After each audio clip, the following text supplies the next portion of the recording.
अस्सलाम वालेकुम नाज़रीन, मैं हूँ आपकी होस्ट युसरा बलोच और आप देख रहे हैं प्रोग्राम रोही एट 10। अल्फाज जो होते हैं वो इंसान को बनाने में और इंसान को तोड़ने में बड़ा अहम किरदार अदा करते हैं। तो कोशिश की करें कि अल्फाजों का चुनाव बहुत अच्छा रखा करें, नरम गुफ्तगू की करें और दूसरा कोशिश की करें कि किसी की दिल आज़ारी ना हो, क्योंकि अल्फाज वो होते हैं जो हमारे एहसासात को, हमारे एक्शंस को ट्रांसफ़र करते हैं थ्रू हमारी गुफ्तगू। तो आज हम बात भी इसी चीज़ पे करेंगे, स्पीच थेरेपी के ऊपर। जो बच्चे बहुत देर से बोलते हैं या कैसे आइडेंटिफाई किया जाए कि बच्चे को बोलने में मसला पेश आ रहा है और कैसे वो अपनी कम्युनिकेशन को मज़ीद बेहतर कर सकते हैं, क्योंकि बोलना बहुत इंपॉर्टेंट होता है। जब तक आप गुफ्तगू नहीं करते, अपने एहसासात को ट्रांसफ़र नहीं करते किसी तक। और बहुत बड़ा मसला आजकल ये भी होता है कि लोगों का कहना होता है कि बग़ैर बोले कोई मेरी फ़ीलिंग्स को अंडरस्टैंड करे। ऐसे लोग बहुत कम होते हैं। जब भी आपको कोई मसला पेश आए या कोई प्रॉब्लम आए तो कोशिश की करें, बोला करें, बताया करें कि यहाँ पे आपको इशू है, ताकि दूसरे इंसान को भी अंदाज़ा हो सके कि कहाँ पे प्रॉब्लम हो रहा है। आज हम इसी टॉपिक पर बात करेंगे कि जिन बच्चों को, जो बच्चे छोटे होते हैं उनको स्पीच में काफ़ी इशू आता है या बोल नहीं पाते, उस पर हमारे साथ स्टूडियो में मौजूद हैं रुखसाना तबस्सुम, साइकोलॉजिस्ट हैं और स्पीच थेरेपिस्ट हैं। मैडम, वेलकम करते हैं आपको शो में। कैसी हैं आप? अल्लाह का शुक्र, अल्हम्दुलिल्लाह। ठीक है, बिल्कुल। कैसी हैं? मैं बिल्कुल ठीक हूँ। उसके बाद आज हम करंट अफेयर्स पर, जो हमारी 2 दिन की स्टोरीज़ रही हैं, उस पर हमारे साथ स्टूडियो में हमारे सीनियर रिपोर्टर अहमद ख़ान मौजूद हैं। उनसे गुफ्तगू करेंगे। अहमद, आपको वेलकम करते हैं शो में। कैसे हैं आप? अल्हम्दुलिल्लाह, आप ठीक हैं? मैं बिल्कुल ठीक हूँ।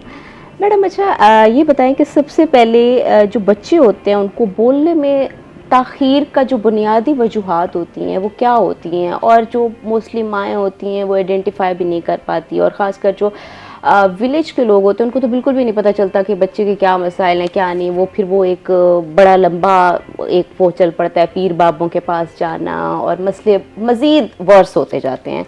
तो क्या इसकी वजूहात क्या होती हैं? इसमें मैम बहुत सी वजूहात हैं। कुछ बच्चे पैदाइशी सुनते नहीं हैं, कुछ बच्चे जब थोड़े से बड़े होते हैं तो उनके साथ पेरेंट्स बोलते नहीं हैं। बच्चा रोता है तो माँ फौरी उसे चीज़ दे देती है, दूध दे देती है, यानी उनको नीड बेस पे बोलना है, दिया ही नहीं जाता।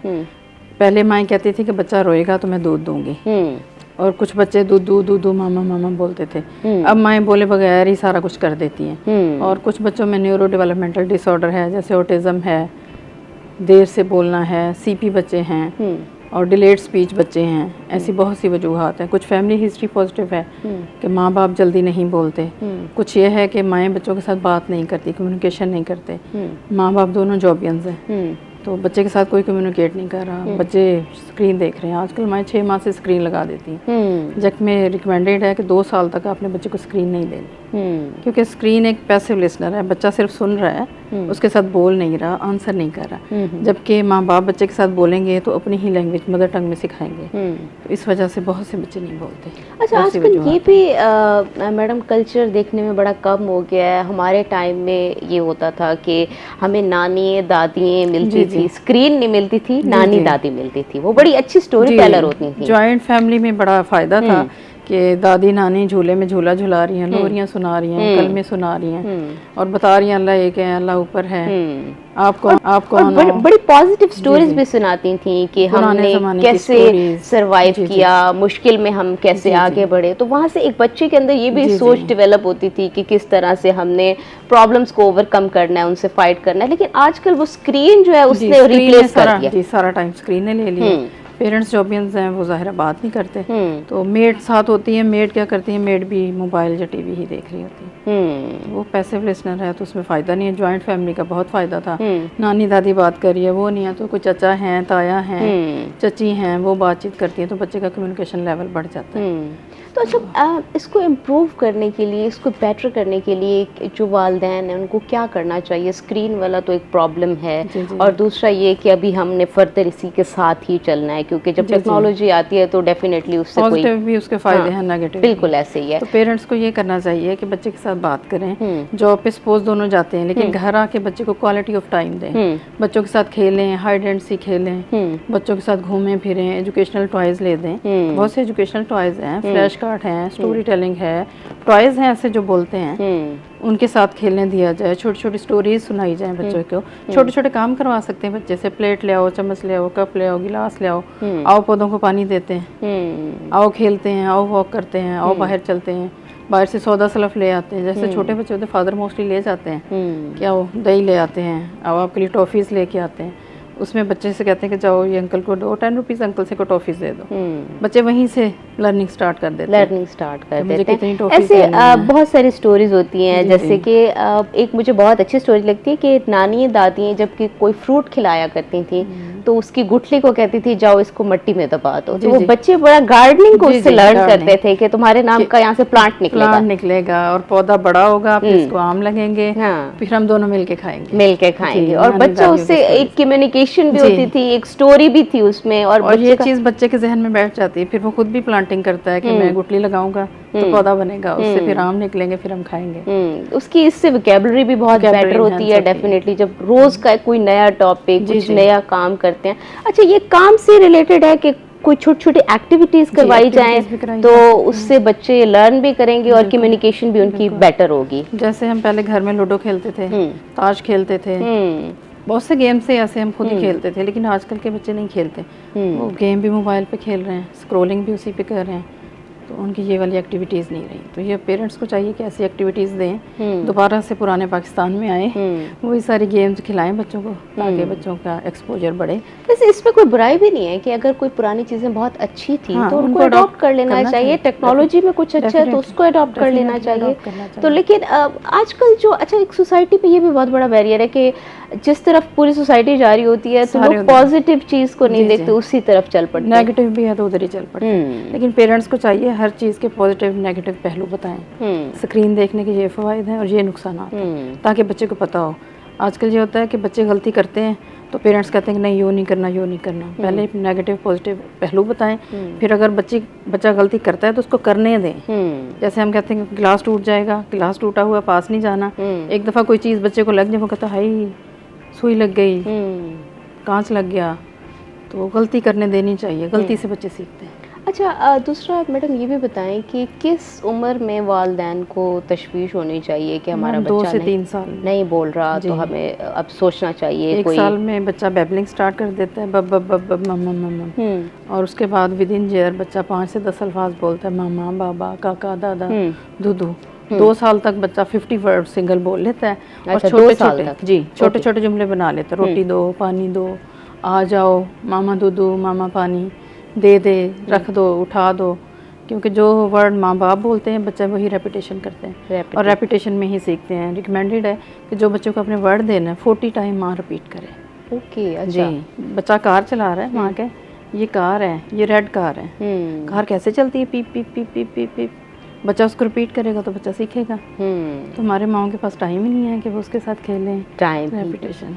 अच्छा, इसमें ये भी बताएं कि ये मसला मारूसी भी है, कहीं कज़न मैरिज का भी इसमें कज़न मैरिज में भी हो सकता है, क्योंकि फैमिली में जब कज़न मैरिज होती है जीन्स वीक हो जाते हैं आहिस्ता आहिस्ता, तो पेरेंट्स में से कोई डिलेड होता है, या उनके चचा मामा या उनके कोई कज़न में डिलेड होता है, या आईडी बच्चे हैं, या कि जेनेटिक्स में बीमारी चलती है, जैसे ऑटिज्म है, आईडी बच्चे हैं, जीजीडी है, डाउन सिंड्रोम है, तो इनमें भी डिले स्पीच बच्चे। अच्छा, तो कज़न मैरिज इसमें एक ऐसा वो बन सकता है? हर कज़न मैरिज में नहीं होता, कुछ में चांस होते हैं, ये तो अल्लाह की तरफ से, और कुछ में नहीं। जैसे कुछ पेरेंट्स कहते हैं हमारी भी कज़न मैरिज है, बच्चे ठीक है, ये तो अल्लाह की तरफ से, और कुछ में है चांस। कुछ वैसे जी अवॉइड करना चाहिए कज़न मैरिज, कज़न मैरिज को अवॉइड करना चाहिए, और पाकिस्तान में कज़न मैरिज बहुत ज़्यादा है, और कोई चौथी 5वीं नस्ल, और उनको प्रॉब्लम्स का पता भी होता है कि कज़न मैरिज के बावजूद डाउन सिंड्रोम बच्चे आ रहे हैं, आईडी बच्चे आ रहे हैं, ऑटिज्म के शिकार बच्चे आ रहे हैं, डिले स्पीच आ रहे हैं, उसके बावजूद करते हैं, लेकिन ये अवॉइड करना चाहिए। अच्छा, कज़न मैरिज को अवॉइड करना चाहिए। अच्छा, दूसरा मैडम ये भी बताएं कि जो मोबाइल है या स्क्रीन है, तो उसको पॉजिटिव यूज़ में कैसे वालिदैन कन्वर्ट करें कि ताकि बच्चे की जो स्पीच है उस पर अच्छा असर पड़े, जो नहीं बोल पाते या जिनको बहुत ज़्यादा प्रॉब्लम आ रहा है बच्चों को। पहले तो बच्चे को मोबाइल 2 साल के बाद देना चाहिए, रिकमेंडेड है, 2 साल से पहले नहीं दिखाना चाहिए। अगर 2 साल के बाद भी स्टार्ट करें तो उसमें पोएम एकदम से नहीं लगानी चाहिए। अच्छा, पोएम्स नहीं लगानी एकदम नहीं देनी चाहिए, क्योंकि बच्चा 2 साल का है, पोएम की तो उसकी एज ही नहीं है। 1 to 2 वर्ड स्पीच है उसकी, और 1 to 2 वर्ड ही उसको सिखाने हैं जैसे पेरेंट्स लगा देते हैं एप्पल, बनाना, ऑरेंज, मैंगो, तो उसमें ये होता है कि बच्चे की मदर टंग तो है उर्दू या सराइकी, तो जो स्क्रीन में देख रहा है वो इंग्लिश है। एकदम से इंग्लिश कैसे सीखे? बाईलिंगुअल आ गया ना कि पेरेंट्स तो उर्दू या सराइकी बोल रहे हैं लेकिन मोबाइल पे वो इंग्लिश देख रहे हैं। अब उसके लिए मसला जो होगा मदर टंग हो या जो रोजमर्रा सिखाएं। ऑफिशियल लैंग्वेज बनती हो वन लैंग्वेज, अच्छा वन लैंग्वेज रखें, उसी में सिखाएं।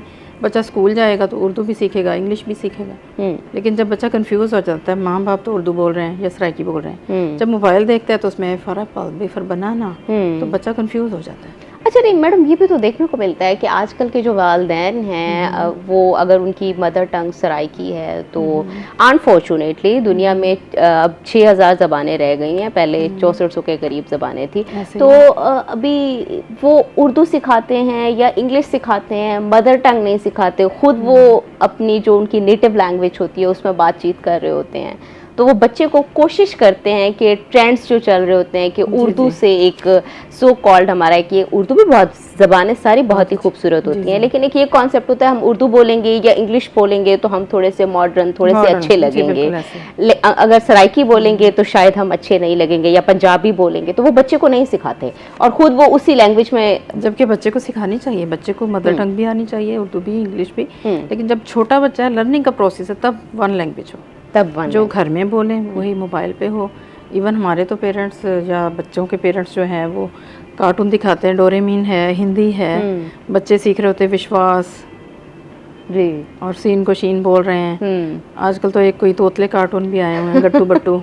तो बच्चे मेरे पास अक्सर आते हैं, पेरेंट्स से पूछती हूँ ये कहाँ से सीखते हैं, वो कहते गट्टू बट्टू एक कार्टून है, वो दोनों तोतले बोलते हैं। एक दिन मैंने किसी मदरसे का मुझे लगा के दें, तो वो दोनों ही गट्टू बट्टू भाई दिखाए हैं, वो तोतला बोल रहे हैं। अच्छा, तो वो बच्चा टोटली काका लियो, काका लियो। मैंने कहा ठीक है, आप तो घर में ही तोतलापन दे रहे हैं। और कहते हैं हमें बड़ा प्यारा लगता है जब ये तोतला बोलता है ना, तो हम कहते हैं बेटा फिर से बोलो। जब वो फिर से बोलो कहते हैं तो बच्चा तो कंफ्यूज नहीं होता, वो खुश होता है कि मैं कुछ अच्छा कर रहा हूँ, मैं कुछ अच्छा कर रहा हूँ। तो अच्छा, तो ये फैक्टर्स हो सकते हैं कि अगर हम एक लैंग्वेज दें तो उस पर। अच्छा मैडम, ये भी बहुत ज़्यादा इशू आता है कि बच्चा प्ले ग्रुप में बहुत कम एज में माएँ एडमिशन करा देती हैं, लेकिन फिर वो जो स्कूल होता है उसकी लैंग्वेज इंग्लिश होती है या उर्दू होती है, अगर घर में वो एक लैंग्वेज सिखाएं, ये भी तो प्रॉब्लम आता है ना? जी जी, प्रॉब्लम तो आता है, लेकिन ये है कि बच्चे जब स्कूल जाते हैं, बच्चों के साथ मिलके खेलते हैं, तो पहले तो वो स्कूल में इंग्लिश ही सिखाते हैं, आपको पता है। घर में फिर माँ की कोशिश होती है मैं इंग्लिश ही बोलूँ इसके साथ, क्योंकि स्कूल वाले कहते हैं आप इसके साथ मस्ट है इंग्लिश बोलो। इंग्लिश नहीं बोलेंगे तो बच्चा या तो सराइकी बोलेगा या उर्दू बोलेगा। तो जब स्कूल चले जाते हैं तो वहाँ तो सीखनी चाहिए। लेकिन मैं ये भी कहूँगी कि जैसे 2.5-3 साल का बच्चा आजकल भेज देते हैं, ये बच्चों पे जुल्म है, इतनी जल्दी बोझ नहीं आना चाहिए। अच्छा, इतनी जल्दी नहीं भेजना चाहिए। 5 साल तक एटलीस्ट, 5 साल का बच्चा हो जाए तो फिर भेजें। लेकिन फिर उसके बाद स्कूल भी तो एडमिशन नहीं करते ना, स्कूल का कहना होता है कि आपको बहुत पहले। देखिए बाहर के ममालिक में आप देख लें 5 साल से पहले बच्चा नहीं लेते, नर्सरी में वैसे भेज देंगे। लेकिन जहाँ पे हमारे ट्रेंड है कि नहीं माँ ने जॉब करनी है, बाप ने जॉब करनी है, घर में केयर टेकर है नहीं, 2.5-3 साल का बच्चा स्कूल में, तो एकदम बच्चे की जो नशोनुमा हो रही है वो रुक जाती है। जो घर में उसने खेलना कूदना है एकदम बोझ आ जाता है कि मैंने पढ़ना है।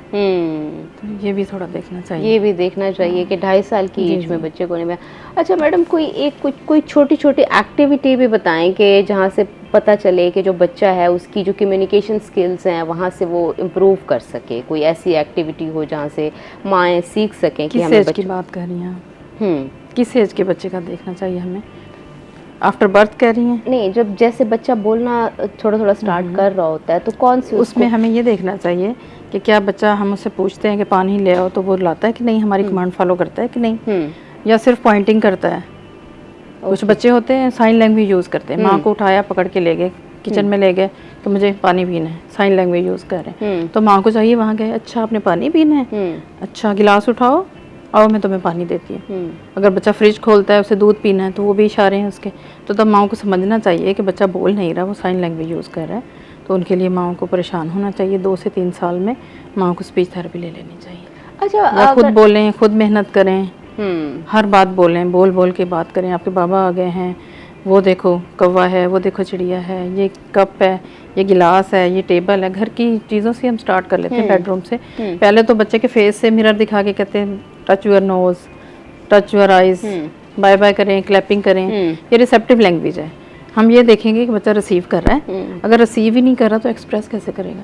पहले बच्चे की रिसेप्टिव लैंग्वेज देखते हैं, वो पेरेंट्स को चेक करनी चाहिए। रिसेप्टिव लैंग्वेज ही नहीं है तो एक्सप्रेसिव कहाँ से आएगी? पहले उन्हें रिसीव करना सिखाएं। रिसीव करना, कमरे में एसी का चल रहा है, फैन का चल रहा है, विंडो का है, डोर का है, बेड का है, चेयर का है। बच्चा अगर पॉइंट करता है कि ये बेड है, ये चेयर है, ये फ़ैन है, ये सोफ़ा है, तो वहाँ समझ लेना चाहिए बच्चा पॉइंटिंग पे है। रिसेप्टिव लैंग्वेज बेहतर है, एक्सप्रेसिव पे लाना चाहिए। उसे बताना चाहिए, बोलो बेड, बोलो चेयर, बोलो प्लेट, और ख़ुद बोल के दिखाना चाहिए। कुछ पेरेंट्स सिर्फ कहते हैं बोलो ये, तो बच्चा नहीं बोल पाता। पहले उसको सिखाएंगे तो वो फिर बोलेगा।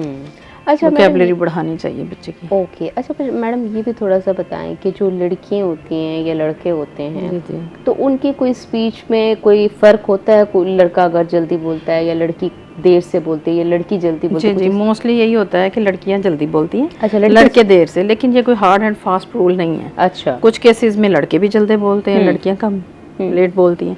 लेकिन ये देखने में आया कि ऑटिज्म ज़्यादा लड़कों में पाया जाता है, लड़कियों में कम पाया जाता है। अच्छा, इसकी क्या कॉजेज़ हैं? इसकी कॉजेज़ ये भी हैं कि माएँ बच्चों को, लड़कों को ज़्यादा लाडला रखती हैं। जैसे 2 बहन भाई बैठे हैं, बच्चे ने फ़ोन मांगा तो माँ ने फट से दे दिया, बच्ची ने मांगा तो उसने कहा नहीं जाओ खेलो, भाई ने ले लिया तो नहीं आपने नहीं लेना। ये माएँ मेरे पास आती हैं और बताती हैं कि बेटे ले लेते हैं फ़ोन, हम कहते हैं चलो चलो भाई या खैर है, बेटी ने अगले घर जाना है तो उससे थोड़ा खींच के रखें। अच्छा, ये बड़ी एक अजीब सी सोच है कि बेटी ने अगले घर जाना है तो उसको खींच के रखें। यही से गुफ्तगू हम दोबारा शुरू करेंगे। अभी हम जाते हैं एक छोटी सी ब्रेक पे, हमारे साथ रहिएगा।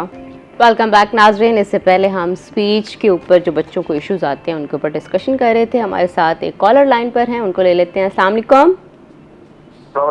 कौन बात कर रहे हैं और क्या सवाल है आपका?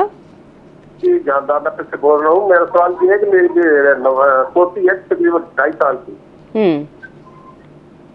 वो सही बात नहीं करती है, सिर्फ मम्मा और पापा का कह देती है, इसके अलावा बात नहीं करती है। और दूसरा हम डॉक्टर से चेक करा रहे हैं, जबान बाहर नहीं निकलती है। वो एक बच्चा होता है उसको जबान बाहर निकाल लेता है, तो ये जबान पूरी नहीं निकालती है। तो डॉक्टर से पता करना था कि इसका क्या चेक कराना है या वैसे किसको चेक कराना है। ठीक है, थैंक यू जी। 2.5 साल की बच्ची है, जुबान बाहर नहीं निकालती, तो उसके टंग टाई हो सकता है। जुबान के नीचे एक तार होती है, तो उसमें पेरेंट्स पहले बताया करते थे कि ये टंग टाई है, तंदुआ है, तो उस वजह से बच्ची की ज़ुबान बाहर नहीं आती और बच्ची बोल नहीं पाती। तो जिन बच्चों की ज़ुबान बाहर नहीं आते वो लाम वाले अल्फाज नहीं बोल सकते, अल्लाह नहीं बोल सकते, एल नहीं बोल सकते, एन नहीं बोल सकते, ला नहीं बोल सकते, ये वाले अल्फाज नहीं बोलते। एक तो टंग टाई रिमूव होगा, देखना पड़ेगा कितना है, वरना आम बच्चों की ज़ुबान दाएं बाएं ऊपर नीचे मूव होती है। तो दूसरा ये देखना पड़ेगा क्या ये बच्ची सुनती है, समात ठीक है, और बाकी डेवलपमेंटल माइलस्टोन कैसे है, चली टाइम से है, बैठी टाइम से है, नेक होल्डिंग कब की है बच्ची ने, और बेबलिंग कब स्टार्ट किया है, क्या 8 से 9 मंथ्स में बेबलिंग स्टार्ट कर दी थी। तो बेहतर है ये चेक करा लें। अगर टंग टाई है तो इसको फिर सर्जरी में रेफ़र करना पड़ेगा। पहले सर्जन टंग टाई रिमूव करेगा, बच्ची ऑटोमेटिकली बोलनी पड़ जाएगी, बोलनी शुरू हो जाएगी। और अगर नहीं बोलेगी तो हम उसे ओरल मोटर एक्सरसाइज देंगे, टंग मूव करने की एक्सरसाइज है, चिक्स मसाज है, ब्लोइंग एक्सरसाइज है, ब्रीथिंग एक्सरसाइज है, कैंडल ब्लो करके उसको बुझाना है, कैंडल को जला के। और अगर बड़ा बच्चा हो तो बैलून भी दे सकते हैं हम, सीटी बाजा भी दे सकते हैं। ये सारे काम बच्ची अगर करेगी तो फिर बोलने लग जाएगी। ये सर्जन को दिखाना और स्पीच थेरेपिस्ट को पहले दिखा लें, उसके बाद अगर ज़रूरत हुई तो सर्जन को रेफ़र कर देंगे। टंग टाई रिमूव हो जाएगा तो फिर बच्ची बोलना स्टार्ट हो जाएगी, फिर बच्ची बोलना स्टार्ट कर देगी। अच्छा जी, चलते हैं अपने करंट अफेयर्स की जानिब। लाहौर का एक वाक़या अनफॉर्चुनेटली हुआ है, बहुत ही हौलनाक है, जिसमें वालदा ने अपने 3 बच्चों का मर्डर किया है। उस पर हम बात करेंगे। हमारे साथ अहमर ख़ान मौजूद हैं। अहमर, ये क्या वाक़या है, बहुत ही अनफॉर्चुनेट है, इसके ऊपर क्या कहेंगे आप? देखिए मैडम, अचानक से एक ख़बर मिलती है लाहौर में, थाना अचरा के इलाके में। अचरा एक वहाँ बहुत बड़ा इलाका है और बहुत पुराना इलाका है। वहाँ पर एक अचानक से एक इतला मिलती है कि एक घर के अंदर 3 बच्चों की लाशें मिली हैं, जो कि एक 2.5 साल की बच्ची है, फिर उसके बाद एक बेटा है, फिर उसके बाद एक बड़ी बेटी है। तो 3 लाशें जो हैं वो एक ही घर से मिली हैं। जब पुलिस मौके पे पहुंचती है, थाना अशरा पुलिस मौके पे पहुंचती है, तो वहाँ जाके बहुत सी चीज़ें देखती है, इन्वेस्टिगेशन शुरू करती है कि ये कैसे, रास्ता ही नहीं है घर के बाहर जाने का, ना इधर से कोई आ सकता है, ना लेफ्ट से ना राइट से, बस सामने से ही रास्ता है। तो पुलिस अपनी इन्वेस्टिगेशन शुरू करती है। मालूम जैसे ही इन्वेस्टिगेशन मज़ीद बढ़ती है तो वालदा को बुलाया जाता है, भाई आप कहाँ थे, वालिद को बुलाया जाता है, आप कहाँ थे, उन दोनों को हिरासत में लिया जाता है। जब हिरासत में लिया जाता है तो पता चलता है कि वालदा जो है, बच्चों की वालदा, वो उसका नाम रिदा है, वो अपने बच्चों को खुद कत्ल करती है। वो जब इन्वेस्टिगेशन हो रही हो तो डीएसपी एक सवाल करता है उस खतून से कि आप क्या समझते हैं कि ये किसने कत्ल किया होगा। उसने कहा मेरे घर में आने का रास्ता ही कोई नहीं है कि मेरे बच्चों को पता नहीं किसने मारा, मैं तो हॉस्पिटल चली गई थी। अब ये होता है कि वो क्या करती है, बच्चों को अपने कत्ल करके अपने हस्बैंड को करती है कॉल कि मेरा बीपी लो हो रहा है मेरा बीपी लो हो रहा है और मुझे जो है वो हॉस्पिटल लेके जाए। तो वो जो बच्चों का वालिद होता है वो फ़ौरन आता है काम से, उनको लेके वो हॉस्पिटल चला जाता है। अब पीछे से इतला मिलती है जी लाशें हैं। तो जब वो वापस आते हैं तो जब पुलिस उससे इन्वेस्टिगेशन कर रही होती है खतून से, तो वो कहती है जी आप मुझसे ज़्यादा सवाल ना करें, पहले भी मेरा बीपी लो है। अच्छा। तो वो जब डीएसपी कहते हैं कोई बात नहीं, हम आपका बीपी हाई भी कर देंगे, तो आप जो सच बातें हैं वो बताएं, कब गई, कैसे गई। जब उससे तफ्तीश होती है तो पता लगता है कि वो इतराफ़ जुर्म कर लेती है कि मैंने अपने बच्चों को खुद मारा। अच्छा, वो कन्फेस खुद ही कर लेती हैं? हाँ, अच्छा, खुद मान लेती है कि मैंने अपने बच्चों को मारा, जबकि मेरा हस्बैंड जो है वो बेगुनाह है। पुलिस क्या करती है, पुलिस उसके हस्बैंड को छोड़ देती है। अब जो रिदा है, रिदा से जब मजीद इंटरोगेशन की जाती है तो वो कहती है कि सबसे पहले मैंने अपने 2.5 साल के बच्चे को मारा है, फिर मैंने अपने बेटे को मारा है, फिर मैंने अपनी बड़ी बेटी को मारा है, फिर मारने के बाद मैंने अपने हस्बैंड को कॉल की, वो मुझे हॉस्पिटल ले गया। तो इस तरह का उन्होंने के पीछे बात किया है। जब पुलिस ने कॉल डाटा रिकॉर्ड निकलवाई, जदीद टेक्नोलॉजी का इस्तेमाल किया, तो पता चला कि वो रिदा जो है जंग का एक लड़का था शहरियार। अच्छा। उसके साथ वो राब्ते में थी। तकरीबन 700 से ज़ायद कॉल जो हैं वो उसके साथ की हुई थी। तो जब पुलिस ने उसका डाटा निकाला तो उससे जब तफ्तीश शुरू की तो उसने कहा जी मेरी और शहरियार की अंडरस्टैंडिंग है, और शहरियार हमारा आपस में कोई लेन देन भी चलता रहता है, जैसे वो ऐप के ज़रिए पैसे भी मंगवाती रहती थी उससे, और वो उससे शादी करना चाहती थी। अच्छा। खतून। तो उसने कहा शादी करनी है तो सबसे बड़ी वजह जो है वो बच्चे हैं, बच्चों को ख़त्म करना है या बच्चों को कहीं और करना है। तो उसने इसी बुनियाद के ऊपर बच्चों को कत्ल किया। बच्चों को कत्ल करके वो शहरियार के साथ शादी करना चाहती थी। अब क्या हुआ, पुलिस ने रिदा को भी हिरासत में ले लिया। लेकिन शादी करने के लिए ये कोई इतना सॉलिड जवाब तो समझ नहीं आ रहा, क्योंकि कस्टडी उनके जो वालिद थे वो भी ले सकते थे, वो खुला लेके भी शादी कर सकती थी उनके साथ मोहतरमा जो थी, लेकिन बच्चों को मारने की कोई ख़ास वजह क्या, मतलब ये तो समझ जो अब तक इब्तदाई तफ्तीश के मुताबिक जो बातें सामने आई हैं मैंने भी आपसे वही शेयर की हैं। तो देखें ऐसे तो नहीं, अगर कोई और वजह भी होती तो वो खतून जब ये चीज़ बता रही है तो वो दूसरी भी बता रही थी। अब करने की बात ये है, अब शहरियार का बीच में रोल देखना है। शहरियार को अभी तक पुलिस ने गिरफ्तार नहीं किया, क्योंकि वो पुलिस ने, लाहौर पुलिस ने जंग में जाके रेड भी किए, लेकिन शहरियार जो है वो फरार है। अच्छा, तो शहरियार के गिरफ्तार होने के बाद जो है वो मजीद जब तफ्तीश शामिल होगी, उसमें ये देखा जाएगा क्या खतून के उन बच्चों के कत्ल में मुलव्विस शहरियार भी बीच में है या नहीं है। तो अगर वो भी बीच में सामने हुआ तो पता चलेगा। अब ये भी हो सकता है कि शहरियार ने ये भी कहा हो कि उस खतून को जब तक ये बच्चे हैं, ठीक है, मैं नहीं चाहता कि जब तक तुम या तो इनका कोई पक्का बंदोबस्त करो फिर मैं तुम्हारे साथ शादी करूंगा। तो उसने इस मोहब्बत में आके बच्चों को कत्ल किया हो, तो उसको कुछ समझ नहीं आया।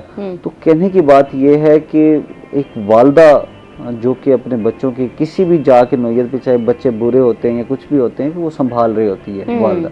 लेकिन इस तरह का अफसोसनाक वाक़या जो है वो लाहौर में सामने आया है, तो जाहिर सी बात है पूरे पंजाब के अंदर, पूरे पाकिस्तान के अंदर इस बात को बड़ा देखा जा रहा है कि एक वालिदा ने कैसे अपने बच्चों को कत्ल किया। तो मजीद जो है वो तफ्तीश जारी है। जल्द जो है वो पुलिस का ये कहना है कि शहरियार को भी गिरफ्तार कर लिया जाएगा, उनको जो है वो जुडिशल भी कर दिया जाएगा। खतून से मजीद तफ्तीश जारी है। शहरियार को अरेस्ट करने के बाद चीज़ें मजीद रिवील होंगी तो आइडिया होगा कि क्या मकासद थे इस मर्डर के पीछे।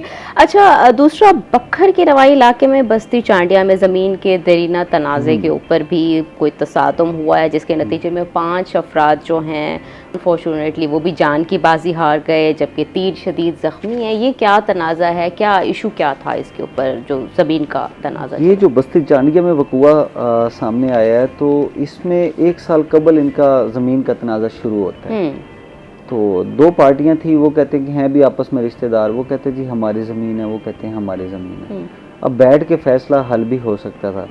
अब जब वो दोनों ज़मीन पे कब्ज़ा करने गए, वो कब्ज़ा करने गए, तो उन्होंने कहा जी आप क्यों कब्ज़ा कर रहे हो, तो वहीं पर जो है लड़ाई झगड़ा हुआ है। लड़ाई झगड़े के अंदर जो है वो 5 अफराद जो हैं वो एक ही ख़ानदान के, जिसमें बाप और बेटा भी शामिल है, तो वो मौके पर जो है वो जाँ बहक हो गए। सिर्फ ज़मीन का तनाज़ा था और कोई इनकी दुश्मनी नहीं थी, सिर्फ ज़मीन का, वो भी 1 साल से शुरू हुआ है ज़मीन का तनाज़ा। तो इस मामले को भी देखो ना, बैठ के किसी भी फोरम के ऊपर बैठ के हल किया जा सकता था। या तो पुलिस को किरदार अदा करना चाहिए था मामले को देखने के हवाले से, क्योंकि देखें ये ज़मीन या किसी को कोई इस तरह का मसला पेश आता है, तो मैं समझता हूँ कि पुलिस को फौरी तौर पर इस हवाले से या इंतज़ामिया को इस हवाले से रिस्पॉन्स करना चाहिए। क्योंकि देखें अब 5 जानें जो हैं वो एक ही ख़ानदान की चली गई हैं। अब 1 साल से वो एक दूसरे पार्टी पर इल्ज़ाम तराशी करते रह गए, वो इस मेरी है, वो ज़मीन मेरी है, या वो ज़मीन मेरी है। तो मेरा ये ख्याल है कि अगर 1 साल के अंदर हमारे इंतज़ामिया, हमारी अदलिया, हमारे पुलिस अगर ये किसी तरह से ये फ़ैसला उनका करवा देते, तो आज ये 5 कीमती जानें जो हैं वो ज़ाया ना होती। तो वो मुल्ज़मान जो थे वो कत्ल करके मौके से भी फ़रार हो चुके हैं। उनके हवाले से भी DPO बखर का कहना है कि गिरफ्तार के हवाले से छापे जो हैं मुख्तलिफ मारे जा रहे हैं। मज़ीद जो है उनके साथ तफ्तीश जो है वो जब उनको गिरफ्तार कर लिया जाएगा तो फिर उनको कानून में कटहरे में लाया जाएगा। फिर कानून के कटहरे में लाया जाएगा। नाज़रीन अभी हम जाते हैं एक छोटी सी ब्रेक पे, ब्रेक से वापस आएंगे तो गुफ्तगू यहीं से कंटिन्यू करेंगे, हमारे साथ रहिएगा। वेलकम बैक नाज़रीन। इससे पहले हम बकर के इशू के ऊपर बात कर रहे थे, अभी हम बात करते हैं कि जो साइबर क्राइम ख़वातीन को जो हरासा करने वाले लोग हैं, ख़ासकर ये बहुत ज़्यादा इशू सोशल मीडिया के ऊपर भी आता है, वैसे भी बहुत ज़्यादा इशू ये काफ़ी देखने को मिलता है। तो उसके ऊपर जो NCC आई है उसने क्या इक़दाम किए हैं, उसके ऊपर क्या मज़ीद इसको बेहतर बनाने के लिए कि ख़वातीन को सेफ़ एंड साउंड एनवायरनमेंट दिया जा सके, खुलेआम वो भी आराम से मूव कर सकें सोसाइटी में भी। तो अहमद इसके ऊपर बताएं क्या इक़दाम किए गए हैं कि ख़वातीन को मज़ीद महफूज बनाया जा सके। इसके ऊपर हमारी CM साहिबा भी बड़ा काम कर रही हैं, तो अभी NCCI ने क्या किया है? आपने बहुत अच्छा सवाल किया है कि ख़वातीन को मज़ीद महफूज बनाने के हवाले से इक़दाम तो किए जा रहे हैं। मेरा सबसे पहले मैं आपको ये कहूँगा कि ख़वातीन को ख़ुद भी महफूज रखना चाहिए। अच्छा, ठीक है। NCCI के हवाले से अगर हम मज़ीद बात करते हैं तो NCCI अब वो इदारा है, national cyber crime investigation agency. जैसे जैसे हमारा दौर तब्दील होता जा रहा है तो हमारे क्राइम जो हैं, जराइम जो हैं वो भी हमारे तब्दील होते जा रहे हैं। तो ये वो इदारा है जो ख़वातीन को ब्लैकमेल, ऑनलाइन फ्रॉड या तौहीन मज़हब या इस तरह के चैलेंजेस को जो है वो इसको सामना करना पड़ता है। अगर मैं बात करता हूँ रवां साल के हवाले से तो तकरीबन मैं कह सकता हूँ 15,000 से ज़ायद दरख्वास्तें जो हैं वो साइबर क्राइम को मसूल हुई हैं। तो ज़्यादातर जो हैं वो उसमें ऑनलाइन फ्रॉड की हैं।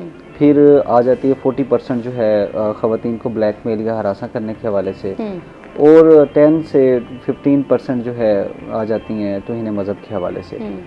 तो ख़वातीन को हमारा जो मुल्तान में national cyber crime investigation agency का इदारा है, तो ये साउथ पंजाब का ये वाहिद इदारा है जिसमें अमले की भी बहुत शदीद कमी है।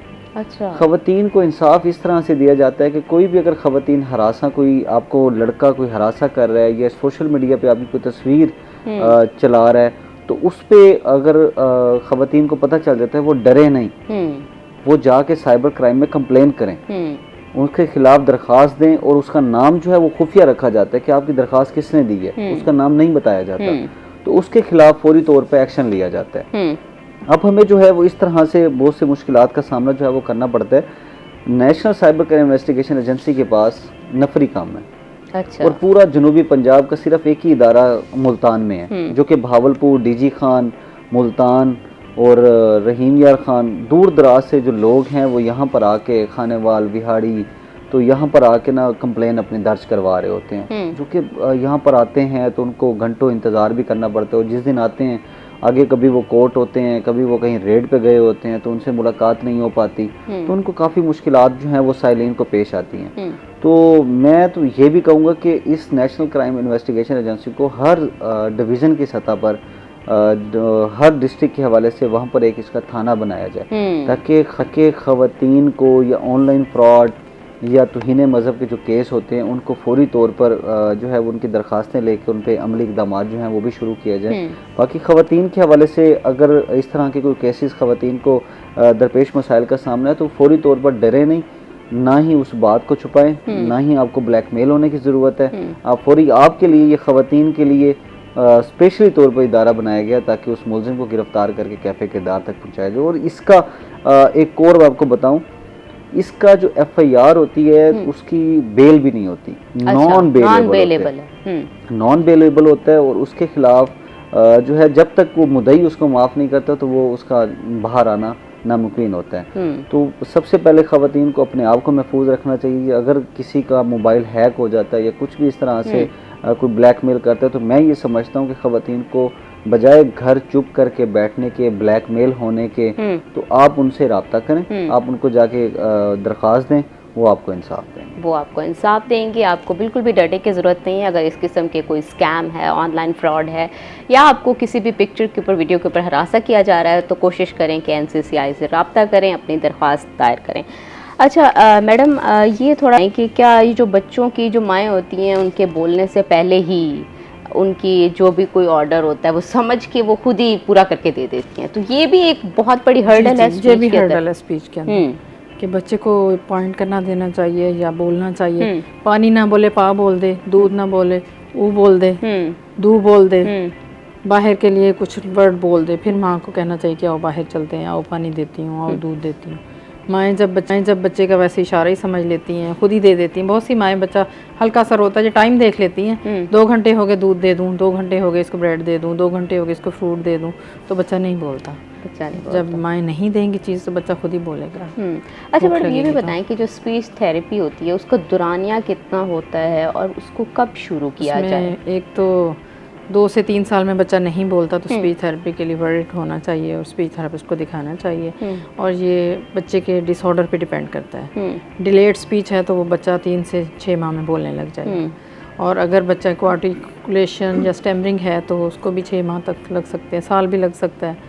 और जो ऑटिज़म है उसमें 1 से 2 साल भी लग सकते हैं। और उसमें ये भी डिपेंड करता है कि थेरेपिस्ट ने तो अपना काम किया, 45 मिनट्स का सेशन लिया, घर में उसके साथ वो कम्युनिकेशन वाला माहौल नहीं है। थेरेपिस्ट ने अपना काम कर दिया, घर जाके बच्चा फिर वो साइलेंट है, वही स्क्रीन देख रहा है, पेरेंट्स उससे बात नहीं कर रहे। मैंने होम प्लान दिया है कि इसको आपने ये साउंड सिखानी है, आपने ये बोलना सिखाना है, और मोटर एक्सरसाइज करवानी है। तो उस चीज़ की डेफिशिएंसी जब आ जाती है तो फिर बच्चे को टाइम लगता है। बच्चे को टाइम लगता है। माहौल देना भी बहुत इंपॉर्टेंट होता है। कोशिश की करें कि बच्चे को माहौल ऐसा दिया जाए जहाँ पे उसके साथ इजीली कम्युनिकेशन आसान अल्फाज में की जाए ताकि बच्चा उसको बहुत जल्दी अडॉप्ट कर ले।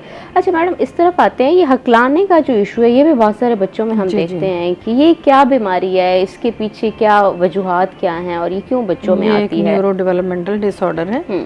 इसमें कुछ पेरेंट्स जो है बच्चों को प्रेशराइज करते हैं, जैसे 9th-10th का बच्चा है कि आपने बायो रखनी है, आपने डॉक्टर ही बनना है, तो ये प्रेशर है। बच्चा बायो पढ़ना नहीं चाह रहा जबकि पेरेंट्स चाहते हैं कि वो बायो पढ़े, डॉक्टर बने। इस वजह से भी स्टैमरिंग हो सकती है। कुछ फैमिलीज में पेरेंट्स बात बात पे टोकते हैं, स्पेशल माएँ, बच्ची है तो ये ना करो, वो ना करो, इधर ना जाओ, उधर ना जाओ, तो उसमें जब दबाव, स्ट्रेस आ जाता है, एंग्जाइटी होगी बेसिकली, तो उसमें भी बच्चे स्टैमरिंग कर सकते हैं।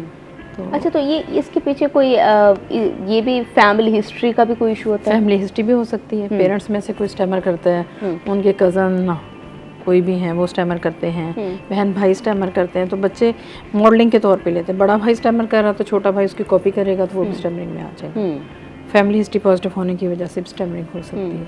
लेकिन मैडम, जो फैमिली में नहीं होते उसके बावजूद भी बच्चे, स्ट्रेस है, एंग्जाइटी है, दबाव है, जैसे पहले मैंने आपको बताया कि बच्चा बायो नहीं पढ़ना चाह रहा, पेरेंट्स कहते हैं कि नहीं पढ़ो, बच्चे के मार्क्स कम आ रहे हैं, बच्चा मीडियोकर है। जी, प्रेशर काउंट करता है।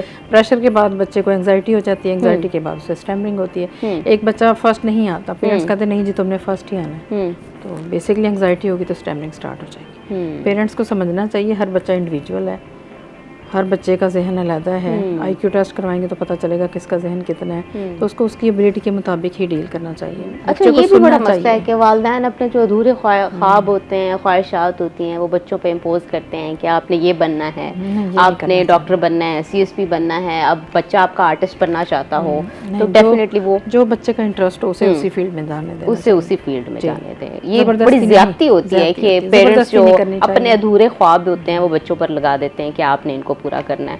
तो अच्छा, ये जो प्रेशर होते हैं, प्रेशर की वजह से बच्चा जी। बहुत ज्यादा हकला रहा जी होता है। हकला रहा होता अच्छा, ये खुद ब खुद भी ये मसला ठीक हो जाता है है। ये वक्त के खुद ब साथ? खुद भी ठीक हो जाता है। कुछ बच्चे जैसे एंजाइटी कम कर देते हैं, या पेरेंट्स के बच्चा हकला रहा है तो एंजाइटी नहीं देते, उनसे बात करते हैं, प्यार से उनकी बात सुनते हैं, कहते हैं बेटा आप बोलो। और कुछ पेरेंट्स जब कहते हैं कि नहीं तुम गलत बोल रहे, चुप कर जाओ, ये फिर प्रेशर आ गया। बच्चे का हकलाना ठीक नहीं होता। कुछ अरसे में ठीक हो भी सकता है अगर पेरेंट्स बच्चे की बात तवज्जो से सुने, और अगर नहीं तवज्जो से सुनेंगे तो हकलाना ऐसे ठीक नहीं होगा। उसके लिए फिर हमें थेरेपी करवानी पड़ेगी, थेरेपी करानी पड़ेगी। थेरेपी नाज़रीन, अभी हम देंगे। चाहते हैं एक छोटी सी ब्रेक पे, Breathing ब्रेक और से वापस exercise। आएंगे तो गुफ्तगू यहीं से कंटिन्यू करेंगे। नाज़रीन, इससे पहले हम स्पीच थेरेपी के ऊपर बात कर रहे थे, अभी हम थोड़ा करंट अफेयर्स की तरफ चलते हैं। अच्छा अहमर, जो सदर डोनाल्ड ट्रंप हैं उनके ऊपर एक कातिलाना हमला हुआ है, बड़ी दुनिया का मीडिया भी कवर कर रहा है, और पॉलिटिकल वायलेंस वैसे भी अनएक्सेप्टेबल है दुनिया भर में। तो क्या समझते हैं कि ये तीसरा हमला, और बड़ी पिक्चर्स बड़ी अनफॉर्चुनेट, बड़ी खौफनाक आ रही थी कि जिस तरह से JD वैंस को घसीट के निकाला गया, फिर डोनाल्ड ट्रंप को भी, वो गिर भी गए वहाँ पे। तो जो हमला आवर था वो ईसाई मुखालिफ था, और जैसे ही कोई वेस्टर्न कंट्रीज़ में या कहीं पे भी हमला होता है तो ख़ासकर पाकिस्तान खासा कॉन्शियस होता है कहीं उसका नाम अहमद, अली, खालिद ना निकल आए। तो अभी इसके ऊपर आप क्या देखते हैं, किस तरह आप समझते हैं कि किस तरह का वाक़या है और इसके पीछे क्या है? देखिए, मैं इस बात को थोड़ी सी कुछ पीछे बातों पर लेके जाता हूँ। तो पहले पाकिस्तान का नाम जो है वो ख़राब किया जाता था भारत की जानिब से। भारत कुछ भी होता था तो वो सारा पाकिस्तान पे इल्ज़ाम लगा देता था कि ये इसके पीछे पाकिस्तान का हाथ होगा, ठीक है, इस तरह से बातें सामने आती थी। सदर डोनाल्ड ट्रंप पे 3 बार, ये तीसरी बार हमला हुआ है। तीसरी बार। तो साल 2024 में 2 हमले हुए, और अब साल 2026 में ये तीसरा हमला हुआ। जब तीसरा हमला हुआ तो अल्लाह की करनी ऐसी हुई कि बंदा वही मौके पे ही गिरफ्तार हो गया। तो वो है भी अमेरिकी सिटीज़न है, अमेरिकी शहरी है, उसका नाम है कोल एलन। तो वहाँ उसको जब गिरफ़्तार किया गया है तो अभी मज़ीद तफ्तीश जो है वो सामने नहीं आई, लेकिन वहाँ पर जो तकरीब चल रही थी सहाफ़ियों के हवाले से वाइट हाउस में, सालाना तकरीब होती है, हर साल होती है, इस साल भी हुई है। तो वहाँ पर अंदर आए तो उसके पास जदीद किस्म के हथियार थे। उसके पास चाकू भी था और दीगर हथियार थे, जिससे उसने तकरीबन 5 से 6 गोलियां जो हैं वो चलाई हैं। वहाँ पर एक जो उनका शहरी है, सेक्रेटरीट का जो मुलाजिम था, एहलकार था, वो भी ज़ख्मी हुआ है उस हवाले से। लेकिन तमाम तर मामले में डोनाल्ड ट्रंप, नायब सदर जो थे JD वैंस, वो भी इस हवाले से महफूज रहे हैं।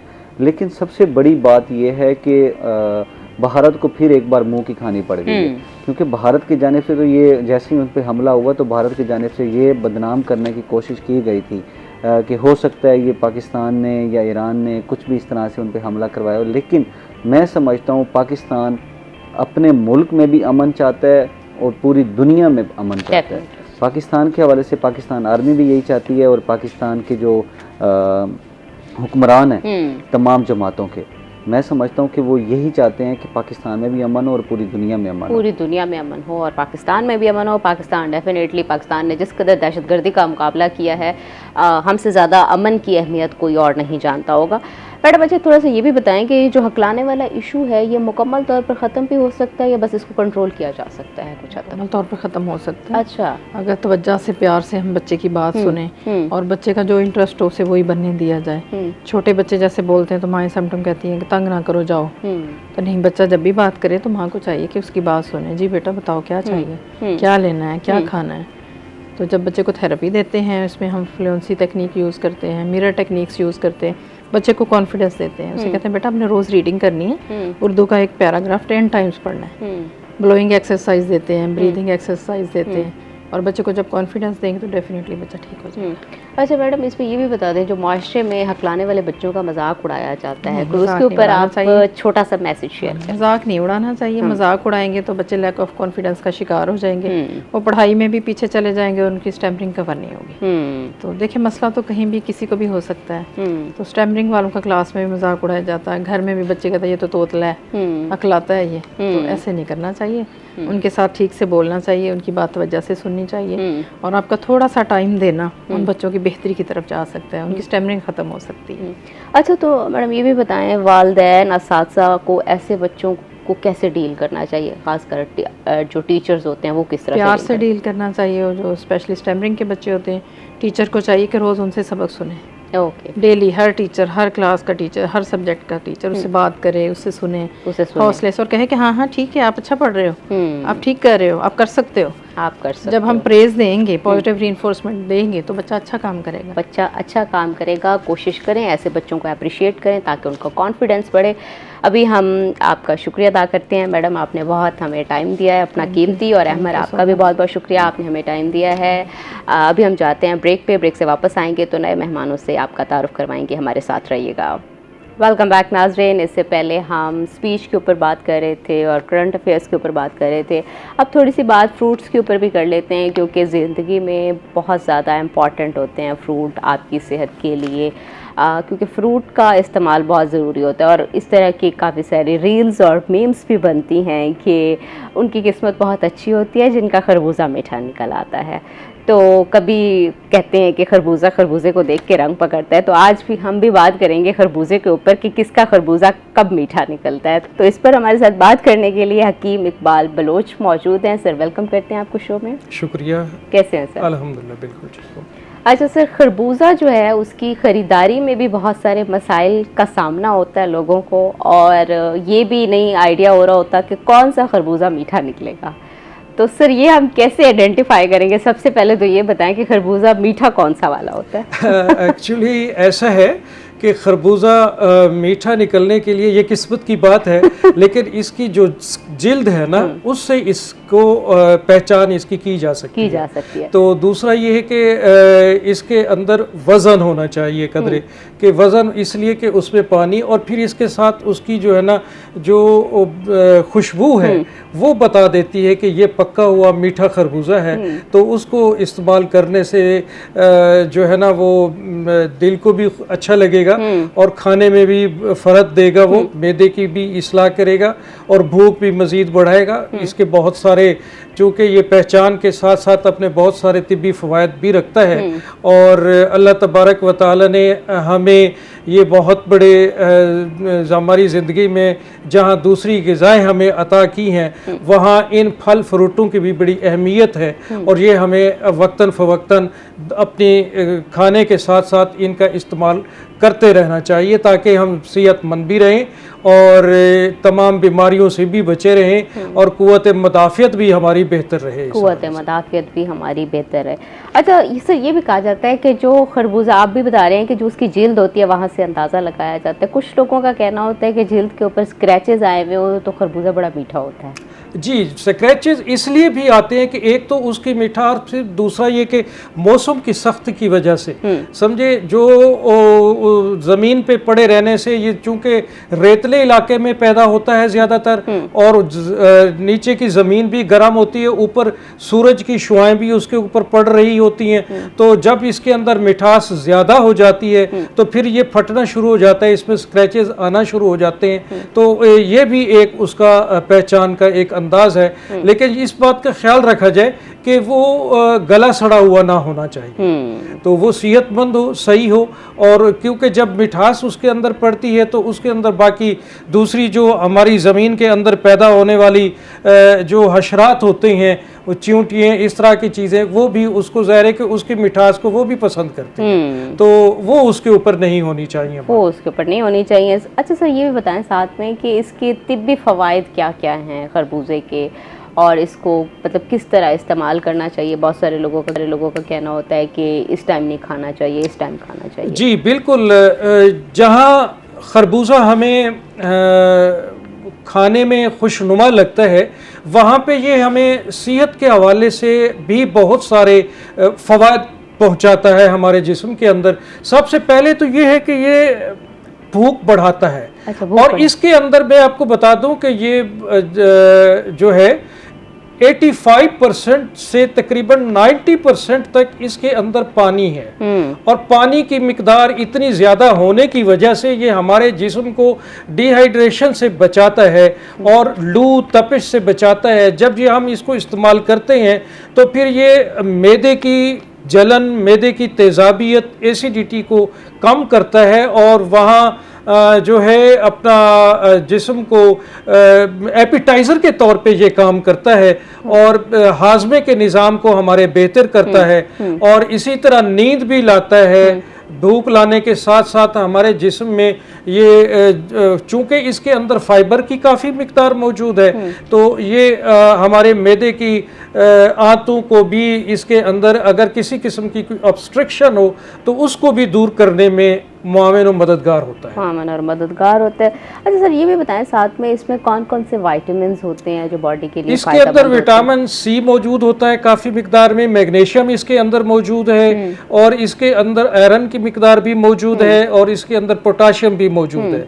इसको जहाँ ये हमारी जिस्म के पट्टों की नशोनुमा करता है वहाँ ये हड्डियों की भी बढ़ोतरी में और उनकी नशोनुमा में भी अपना एक किरदार अदा करता है। और इसको हर इंसान इस्तेमाल कर सकता है, हत्ता कि इसको शुगर के पेशेंट भी, ये इतनी मिठास होने के बावजूद ये वैध फल है कि शुगर का पेशेंट भी इसको इस्तेमाल कर सकता है। शुगर पेशेंट मना नहीं है लेकिन उसके अंदर एक लिमिट है कि लिमिट का ख्याल रखते हुए आप उसको देखिए, हम कोई भी चीज़ खाते हैं तो हमें नबी अकरम सल्लल्लाहु अलैहि वसल्लम ने भी इतदाल सिखाया है खाने में।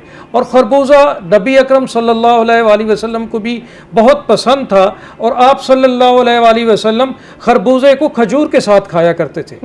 तो फिर जो है ना, इसको हमने अगर शुगर पेशेंट है तो उसको तकरीबन ये हाफ खरबूजा, हाफ से ज़्यादा ना ले, वो हाफ तक की इस्तेमाल की इजाज़त है, उसको इस्तेमाल कर सकता है। अच्छा, क्वांटिटी का ख्याल रखें लेकिन इस्तेमाल कर सकते हैं। अच्छा सर, ये बहुत सारे लोगों की शिकायत होती है कि मैदे की गर्मी हो गई है और मुंह में छाले आ रहे हैं, अल्सर हो रहा है और इस तरह, तो उसके लिए भी मैदे को ठंडा करने के लिए भी ये मुफीद साबित होता है, जैसे छाले आ रहे हैं या कुछ इस तरह। और दूसरा डिहाइड्रेशन को भी आप कह रहे हैं कि दूर करता है। डेफिनेटली जब डिहाइड्रेशन को दूर करता है तो कहीं ना कहीं कनेक्शन इनका जी बिल्कुल, जैसा मैं आपको बता चुका हूँ कि इसके अंदर पानी की काफी मिकदार। कॉलर ले लेते हैं उससे। Yes, okay. हमारे साथ एक कॉलर लाइन पर है जी। अस्सलाम वालेकुम, कौन बात कर रहे हैं, कहाँ से? हाँ जी, सवाल कीजिएगा। जी सवाल कीजिएगा। जी सवाल कीजिएगा जो आपका सवाल है। मैं 17 साल की हूँ, मेरी ना ग्रोथ है और ना मैं वजन, मेरा काम है मैं वजन बढ़ाने के लिए क्या करूँ?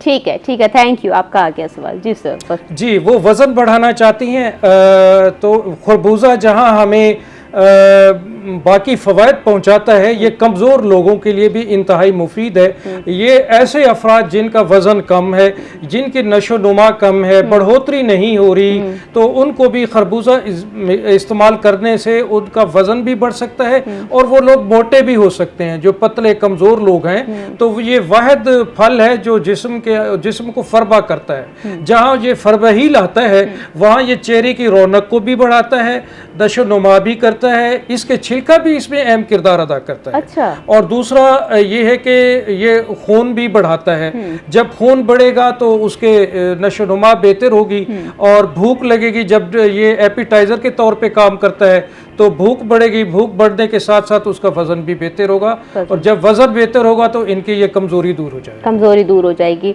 अच्छा, तो मतलब भूख के कोई सिरप वगैरह आपको इस्तेमाल करने की बिल्कुल ज़रूरत नहीं है। कोशिश की करें पहले नेचुरल चीज़ की तरफ जाया करें। तो जैसे कि सब बता रहे हैं कि खरबूजा जो है वो आपकी भूख बढ़ाता है। सर, अच्छा, भूख बढ़ाने के साथ साथ हम थे इस बात के ऊपर कि मैदे की ठंडक के लिए भी ये मुफीद साबित होता है। जी, आप जैसे पहले क्वेश्चन फरमा रही थी कि ये आबले छाले वगैरह मुँह में निकल आते हैं, तेजाब तेजाबियत की वजह से या मैदे की खराबी की वजह से, चूंकि इसके अंदर पानी की काफ़ी मिकदार मौजूद है तो इस वजह से ये छालों को भी दूर करता है और तेजाबियत की वजह से छाले पैदा होते हैं। तो जब ये तेजाबियत को दूर करेगा तो छाले ऑटोमेटिकली इसमें कम हो जाएंगे। और दूसरा ये है कि एपिटाइज़र के तौर पे भी ये काम करता है और साथ ही इसके जैसे ये तेजाबियत दूर करेगा तो बाकी जिस्म की नशोनुमा भी ये बेहतर अंदाज में कर पाएगा। बेहतर अंदाज में कर पाएगा। अच्छा सर, ये भी बताएं कि जो खरबूजा होता है वो किन बीमारियों के लिए मुफीद साबित होता है कि हम इस बीमारी में हैं या इस चीज़ से गुजर रहे हैं तो ये इस चीज़ का इस्तेमाल हमें बढ़ा देना चाहिए या हमें सिम्टम से अंदाज़ा हो जाए कि हम इस तरफ जा रहे हैं। देखिए, खरबूजा जहाँ दीगर फवायद रखता है वहाँ ये यूरिक एसिड को भी दूर करता है। जिस्म के अंदर आपके यूरिक एसिड बढ़ गया है, जोड़ों में दर्द पैदा हो गया है या आपके चेहरे के पे ख़वातीन में, बच्चियों में, नौजवान बच्चियों में भी हम लोग देखते हैं कि उनके चेहरे के ऊपर कील निकल आते हैं, छाइयाँ सी हो जाती हैं या आँखों के गिर्द हल्के से पड़ जाते हैं, तो स्याह हल्कों को भी ये दूर कर देता है। और इसके कुछ तरीके हैं, इसके पेस्ट भी बनाया जाता है जहाँ ये खाने में बेहतर अंदाज अपना काम करता है, वहाँ पे ये बैरूनी तौर पे भी काफ़ी मुफीद साबित होता है स्किन को जो है ना उसकी नशोनुमा लाने में और उसको वाइटनिंग करने में और इसी तरह जो स्क्रैचेस आ जाते हैं उनको दूर करने में भी इसका पेस्ट सा बनाया जाता है। और फिर इसके साथ साथ इसके जो छिलके हैं वो काफ़ी कारआमद है, खसूसी तौर पे ऐसे अफराद किडनी पेशेंट हैं जो, तो ये जो नेफ्रोलॉजी के हवाले से कुछ प्रॉब्लम आ जाते हैं तो ये खरबूजा वाहिद फल है जो खाने से और इसका एक मिल्क शेक भी बनाया जा सकता है, वो इस्तेमाल करने से जहाँ ये डायूरेटिक का काम करता है वहाँ ये गुर्दे की सोजिश को और ऐसे अफराद जो डायलिसिस पर हों तो उनको भी ये मुफीद है और ये सोजिश को भी दूर करता है। और इसी तरह बर्निंग यूरिनेशन को भी, पेशाब के अंदर जब जलन और तेजाबियत किसी कैफियत पैदा हो जाती है स्टोन की वजह से, पत्थरी की वजह से, गुर्दे में पत्थरी पैदा हो जाए, मसाने में पत्थरी पैदा हो जाए या इस तरह की यूरिक एसिड की ज़्यादती की वजह से या किसी भी किस्म की कोई ऑब्स्ट्रक्शन की वजह से यूरेटर में कोई प्रॉब्लम पैदा हो जाए तो उसको भी ये पानी की मिकदार चूँकि इसमें बहुत ज़्यादा है तो पानी की ज़्यादा मिकदार होने की वजह से ये डायूरेटिक है और पेशाब ला के ये पत्थरी को भी दूर करता है और यूरिक एसिड को भी और तेजाबियत को भी, रुकावटों को भी, हर तरह की सोजिश को भी ये ठीक कर देता है। तो इसको यहाँ जहाँ हम खाने के लिए इस्तेमाल करते हैं वहाँ इसका बैरूनी तौर पे पेस्ट भी बना के अपनी स्किन को हम बेहतर कर सकते हैं। खसूसी तौर पे इसका जो छिलका है इसको खुश्क करके इसका पाउडर बना लें और पाउडर को जो है ना आप मलाई के अंदर पेस्ट सा बना के आप चेहरे पे लगाएं आप, तो इसको तकरीबन 20 मिनट आधा घंटा लगा रहने दें। उसके बाद आप इसको साफ कर लें तो वो जो हल्के हैं चेहरे पे और जो छाइयाँ सी बनी हुई हैं वो दूर हो सकती हैं। अच्छा सर, दूसरा ये भी बताएं कि जो एक तो जब हम बताते हैं कि फ़वाइद हैं इस चीज़ के, तो उसके बाद ये बड़ा मसला पेश आता है कि लोग एक्सट्रीम की तरफ चले जाते हैं, चीज़ों की मिकदार बहुत ज़्यादा बढ़ा देते हैं। तो एक इंसान कितने खरबूजे या कितनी क्वांटिटी खा सकता है? ये ना हो कि उसके बाद अगर हम किसी चीज़ का फ़ायदा बताएं तो हम 2-2, 3-3 खरबूजे खाना, उससे भी फिर ऑब्वियसली प्रॉब्लम बन जाता है। देखिए, मैंने पहले जैसे कहा कि इत्दाल इसमें अहम किरदार अदा करता है खाने पीने के हवाले से। तो आप एक इंसान ज़्यादा से ज़्यादा 2 खरबूजे खा सकता है, इससे ज़्यादा ना ले वो। और इसमें एक एहतियात और भी कीजिए खरबूजा खाने के अंदर कि खसूसी तौर पे रात के टाइम में इसको नहीं लेना चाहिए। समझिए, अगर चूंकि इसमें पानी की मिकदार ज़्यादा है और आप रात के टाइम में खाएंगे तो ये आपको गैसेस पैदा करेगा। और चूंकि बंदा सोया हुआ होता है, नींद में की हालत में होता है और वो वॉक नहीं कर पा रहा होता तो सोने से फिर इसमें गैसेस पैदा होती हैं और पानी भी पिया जाता है, आम खाने में भी वो पानी लेता है। तो आम पानी और इसका पानी मिलके ये जो है ना ये झाग सा बन जाएगा, झाग बनेगा, गैसेस बनेगी, फिर तेजाबियत बढ़ेगी। तो जहाँ ये अपनी तौर पे तेजाबियत को दूर करेगा ये तो फिर दोबारा ये प्रॉब्लम आपको एसिडिटी की आएगी और फिर उसके साथ ये आपका जो है ना ग़िज़ा बाहर आने को करेगी और वहाँ जो है ना फिर आपका पेट फूल जाएगा और आपको फिर बजाय हाजमे के अमल के बेहतर करने के आप अपने तौर पे चूंकि आपने ओवर ईटिंग कर ली है तो फिर आप खुद प्रॉब्लम में जो है ना आ जाएंगे। अच्छा सर, एक सवाल आया है कि शुगर की वजह से जो पाँव में नमनेस हो जाती है उसको कैसे ख़त्म किया जाए या उसको फिक्स कैसे किया जाए या कम कैसे कर सकते हैं उसको? इसके लिए ये है कि आप खरबूजे की मिकदार, जैसे मैंने आपको पहले बताया कि शुगर पेशेंट जो है ना वक्तन फ़क्तन आधा खरबूजा, इससे ज़्यादा उसने नहीं लेना। तो इसके लिए ये है कि अगर नमनेस या इस तरह की कोई ऐसी कैफियत पैदा हो गई है तो फिर उसके लिए वो ऐसी चीज़ें इस्तेमाल करें, हमारे ड्राई फ्रूट्स में है तो वो उनको इस्तेमाल करना चाहिए, जैसे कि अखरोट है, जैसे कि अपना खुबानी है, समझे खुबानी का आप सर खुबानी में मीठा नहीं होता? उसके अंदर ऐसी कोई, चूंकि वो कुदरती मिठास है, फल फ्रूट का मिठास है और उसके अंदर फाइबर भी मौजूद है तो वो आपके नुकसान नहीं करेगी। इसी तरह आपने अखरोट का इस्तेमाल करना है, वो आपने इसी तरह जो है ना उसका जो ऑलिव ऑयल है वो इस मकसद के लिए इंतहाई मुफीद है। आप इसको रोटी के ऊपर, गरम रोटी पे भी लगा के इस्तेमाल कर सकते हैं और इसको आप रात के सोते वक्त भी आप 1 चम्मच सोते हुए ले लें या फिर सुबह निहार में नाश्ते से पहले कुछ लिए बगैर आप 1 चम्मच रोगन जैतून का इस्तेमाल करें। तो आपके ये जो है ना ये नमनेस और इस तरह के ये सोनपन, ये सारी कैफियत जो शुगर पेशेंट्स को होती है वो आहिस्ता आहिस्ता ठीक हो जाएगी, आहिस्ता आहिस्ता ठीक हो जाएगी। नाजरीन अभी हम जाते हैं ब्रेक पे, ब्रेक से वापस आएंगे तो गुफ्तगू को यहीं से कंटिन्यू करेंगे, हमारे साथ रहिएगा। वेलकम बैक नाजरीन, हम खरबूजे की जो फ़वाइद हैं उसके ऊपर बात कर रहे थे। हमारे साथ एक कॉलर लाइन पर हैं। जी अस्सलाम वालेकुम। जी अस्सलाम वालेकुम, कौन बात कर रहे हैं? वालेकुम सलाम। वालेकुम सलाम। जी कौन बात कर रहे हैं, क्या सवाल है आपका? शुएब नवाज, ओके शरीफ से। ठीक है जी, सवाल कीजिएगा। हाँ, वो मेरे वालिद साहब बात कर रहे थे, वो कुछ मुताबिक के बारे में पूछना चाह रहे थे कि क्या एक्टिविटी करनी चाहिए। वालिद साहब की बात करवा दें आप। हाँ वो, अच्छा मैं बात करवाता हूँ, वो आप दरअसल सिलेटी में बात करेंगे आपसे। ठीक है सिंधी सर आप समझ पाएंगे? सिंधी में बात करें? हाँ जी सर, आप ट्रांसलेट कर दें।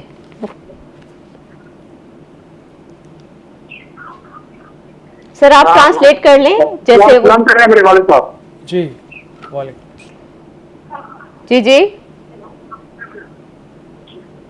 जी सर सब। असल में जब वो यही पूछना चाह रहे हैं कि हमें कौन सा तरीका करना चाहिए, कोई थोड़ा सा जो है ना उनका ब्लड प्रेशर भी हाई रहता है। ठीक है थैंक यू। अच्छा, ब्लड प्रेशर इन्होंने बताया कि उनका हाई रहता है, क्या इनको कोई गुर्दे की तकलीफ तो नहीं है? सर कॉल कट गई है तो ओके। देखिए, अगर ये किडनी प्रॉब्लम की वजह से भी गुर्दे बीपी जो है ना वो हाई हो जाता है, ज़ाहिर है ये तकलीफ ही इसी नौइयत की है, तो वहाँ पे पहले तो इनको अपना टेस्ट करवा लेने चाहिए और बेहतर तरीके से किसी क्वालिफाइड तबीब से अपना जो है ना चेकअप करवाना चाहिए और देखें कि अगर ये ब्लड प्रेशर गुर्दे की तकलीफ से है तो उसका ट्रीटमेंट करना चाहिए, वगैरह। उसके लिए ऐसा है कि आप ग़िज़ा पे तवज्जो दें, चिकनाई वाली चीज़ों से और गोश्त से, चिकन मटन से इससे परहेज़ रखें और ऐसी चीज़ें इस्तेमाल करें जो सब्जियां हों, ख़ुसूसी तौर पे जैसे आजकल के मौसम में खाने में सब्ज़ी के अंदर कद्दू है, टिंडा है, इसका इस्तेमाल ज़रा ज़्यादा रखें, नमक का इस्तेमाल कम कर दें और मीठा चिकनाई वाली चीज़ों से परहेज़ करें और फिर इसके साथ जो है पुदीना, हरा पुदीना, इसकी चटनी इस्तेमाल करें या हरे पुदीने का आप जो है ना 2 से 3 पत्ते और इसी तरह 2 दाने लहसुन के, देसी लहसुन जो होता है, ये इन पुदीने के पत्तों में लपेट के चबा के निकल जाएं तो आप तकरीबन आधे घंटे के बाद अपना बीपी चेक करें तो इंशाल्लाह बीपी उनका पहले की निस्बत बेहतर अपने लेवल पे आना शुरू हो जाएगा। और इसी तरह अगर इनके इस्तेमाल में चिकन का इस्तेमाल ज़्यादा है, ब्रॉयलर वगैरह या इस तरह की चीज़ें ज़्यादा इस्तेमाल करते हैं तो वो उनके लिए नुकसानदेह है, उसका इस्तेमाल रोक दें। तो सर अच्छा, इसमें मछली का इस्तेमाल कर सकते हैं? जी, मछली का इस्तेमाल किया जा सकता है, कोई ऐसी बात नहीं है। ये वाहिद वाइट गोश्त है कि जो इस्तेमाल किया जा सकता है, और ये इसको खसूसी तौर पे ऐसे अफराद जो हाइपरटेंशन का पहले से शिकार रहे हो वो ज़रा एहतियात करनी चाहिए, वो ज़रा एहतियात करें। अच्छा सर, आप इससे पहले डायबिटिक पेशेंट का बता रहे थे कि ऑलिव ऑयल का इस्तेमाल कर सकते हैं, तो सर ये भी बता दें साथ में कि एक तो लोग फिर इस तरह का प्रैक्टिस शुरू कर देते हैं कि ऑलिव ऑयल भी साथ में इस्तेमाल करते रहते हैं, जो बाकी घी वगैरह साथ और चल रहे होते हैं वो भी साथ साथ चल रहे होते हैं, क्या उनको स्किप करके ऑलिव ऑयल को इस्तेमाल करना है या एक जी चीज़? बिल्कुल, उन दूसरी चीज़ों को रोक देना चाहिए।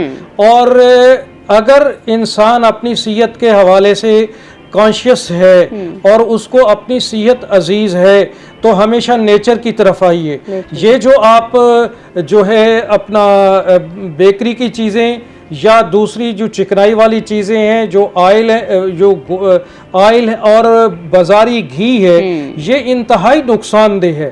अगर इस चिकनाई में, ऑयल में कोई और अगर चीज़ें इस्तेमाल ऐड करना चाहते हैं ऑलिव ऑयल के साथ, तो आपको मैं सरसों के तेल की इजाज़त दूंगा। ये वाहिद ऑयल है जिसके अंदर चिकनाई इतनी नहीं जमती, और इसी तरह जो ऑलिव ऑयल है उसकी चिकनाई भी नहीं जमती। हमारे साथ एक और कॉलर लाइन पर हैं। जी अस्सलाम वालेकुम।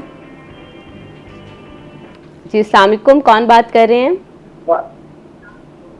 वालेकुम सलाम, मैं इधर बात कर रहा हूँ। ओके, क्या सवाल है आपका? ये खारिश के पूछना था, खारिश के वजूद में ना कोई एलर्जी वगैरह है आपको?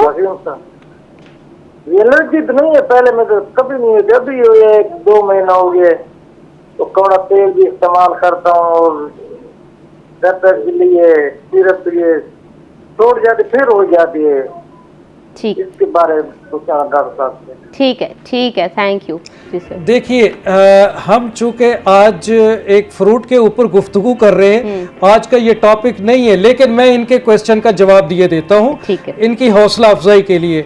वो ये है कि आज गर्मी का मौसम है आजकल, और इस मौसम के अंदर जो है कटाइयों का मौसम भी है, गंदम की कटाइयाँ भी हो रही हैं, तो इस हवाले से जो है ना मच्छर भी बहुत ज़्यादा पड़ रहे हैं। तो अपना खारिश की शिकायत इस मौसम के अंदर खसूसी तौर पे रात के टाइम में बहुत ज़्यादा हुआ करती है।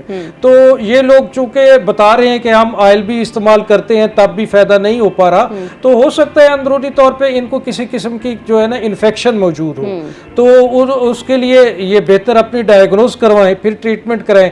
उस वक़्त तक के लिए ये नीम का जो पौधा है, नीम का जो दरख्त है, इसके पत्ते लेके, इसके पत्तों का पानी निकाल के, और इसी तरह धमासा इसके अंदर मिला के, हल्का सा नमक मिला के, ये सुबह निहारमो इसका पानी जो है ना निकाल के इस्तेमाल करें, तो इंशाल्लाह इनका ये मसला हल हो जाएगा। अच्छा सर, आप मिल्क शेक का जिक्र कर रहे थे, खरबूजे वाला, तो सर वो काफ़ी ज़्यादा से मतलब कंफ्यूजिंग है। कुछ लोग कहते हैं कि खरबूजे का मिल्क शेक बनाना चाहिए, कुछ लोग कहते हैं कि दूध नहीं ऐड करना चाहिए। किसी भी फ्रूट का अगर आप मिल्क शेक बनाएंगे तो उसकी जो अफादियत है वो ख़त्म हो जाएगी। देखिए, आज के दौर में तिब इतनी तरक्की कर चुकी है कि इसके ऊपर काफ़ी काम रिसर्च के हवाले से हुआ है। तो आज की जो रिसर्च है उसमें वो बता रही हैं कि जनाब मिल्क शेक इस खरबूजे का वो इस्तेमाल किया जा सकता है। कोई इसमें चूँकि पानी के, ये पानी ही तो है, समझे, तो और उसके अंदर कदरे मिठास भी मौजूद है कुदरती हवाले से, तो दूध उसमें मिलाने से कोई हर्ज नहीं है। अच्छा। उसका तरीका ये है कि आप तकरीबन जो है ना पूरा खरबूजा लेंगे, छिलके समेत लेंगे आप। अच्छा। छिलके पहले उसको धो लेंगे, साफ कर लेंगे अच्छी तरह, उसको काट के बीच में इसका जो बीज है वो भी उसके अंदर शामिल कर लीजिए, और इसका छिलका भी उसी में अंदर शामिल कर लीजिएगा, और आप उस शेकर में डालें, और उसके अंदर जो है ना आप मामूली मिकदार में, ज्यादा तो नहीं, लेकिन चूंकि पानी इसका अपना इतना ज्यादा हो जाएगा कि आपका मिल्क शेक गिलास 1.5 तकरीबन तैयार हो जाता है उसमें से, तो वो आप इस्तेमाल करें। तो वो एक तो ये कि जैसे मैं पहले बता चुका हूँ कि जहाँ आपकी भूख को एपिटाइजर के तौर पे काम करेगा, डायूरेटिक के तौर पे भी ये काम करेगा, किडनी पेशेंट को भी ये फ़ायदा देता है, हत्ता कि डायलिसिस वाले पेशेंट्स को भी ये कारआमद है। वो इस्तेमाल कर सकते हैं। अच्छा अच्छा सर, ये भी साथ में बताएं कि अगर खरबूजा खा लिया, खरबूजे के ऊपर बहुत सारे लोग मछली के ऊपर, खरबूजे के ऊपर कहते हैं कि दूध नहीं पीना चाहिए, तो दूध पी सकते हैं या नहीं पी सकते? नहीं। अच्छा, इस हवाले से बाद में इस्तेमाल नहीं कर सकते, एहतियात कीजिए। अच्छा। जैसे मैं पहले बता चुका हूँ कि रात के टाइम में और वाले उस एपिसोड में कि ये गैस पैदा करेगा अगर पानी पिएंगे, क्योंकि कुदरती ये इसका अपना पानी है। तो दूसरा पानी जब आप मिलाएंगे तो वो झाग बन जाएगा, झाग बनेगी, फिर जो है ना वो एसिडिटी बनेगी।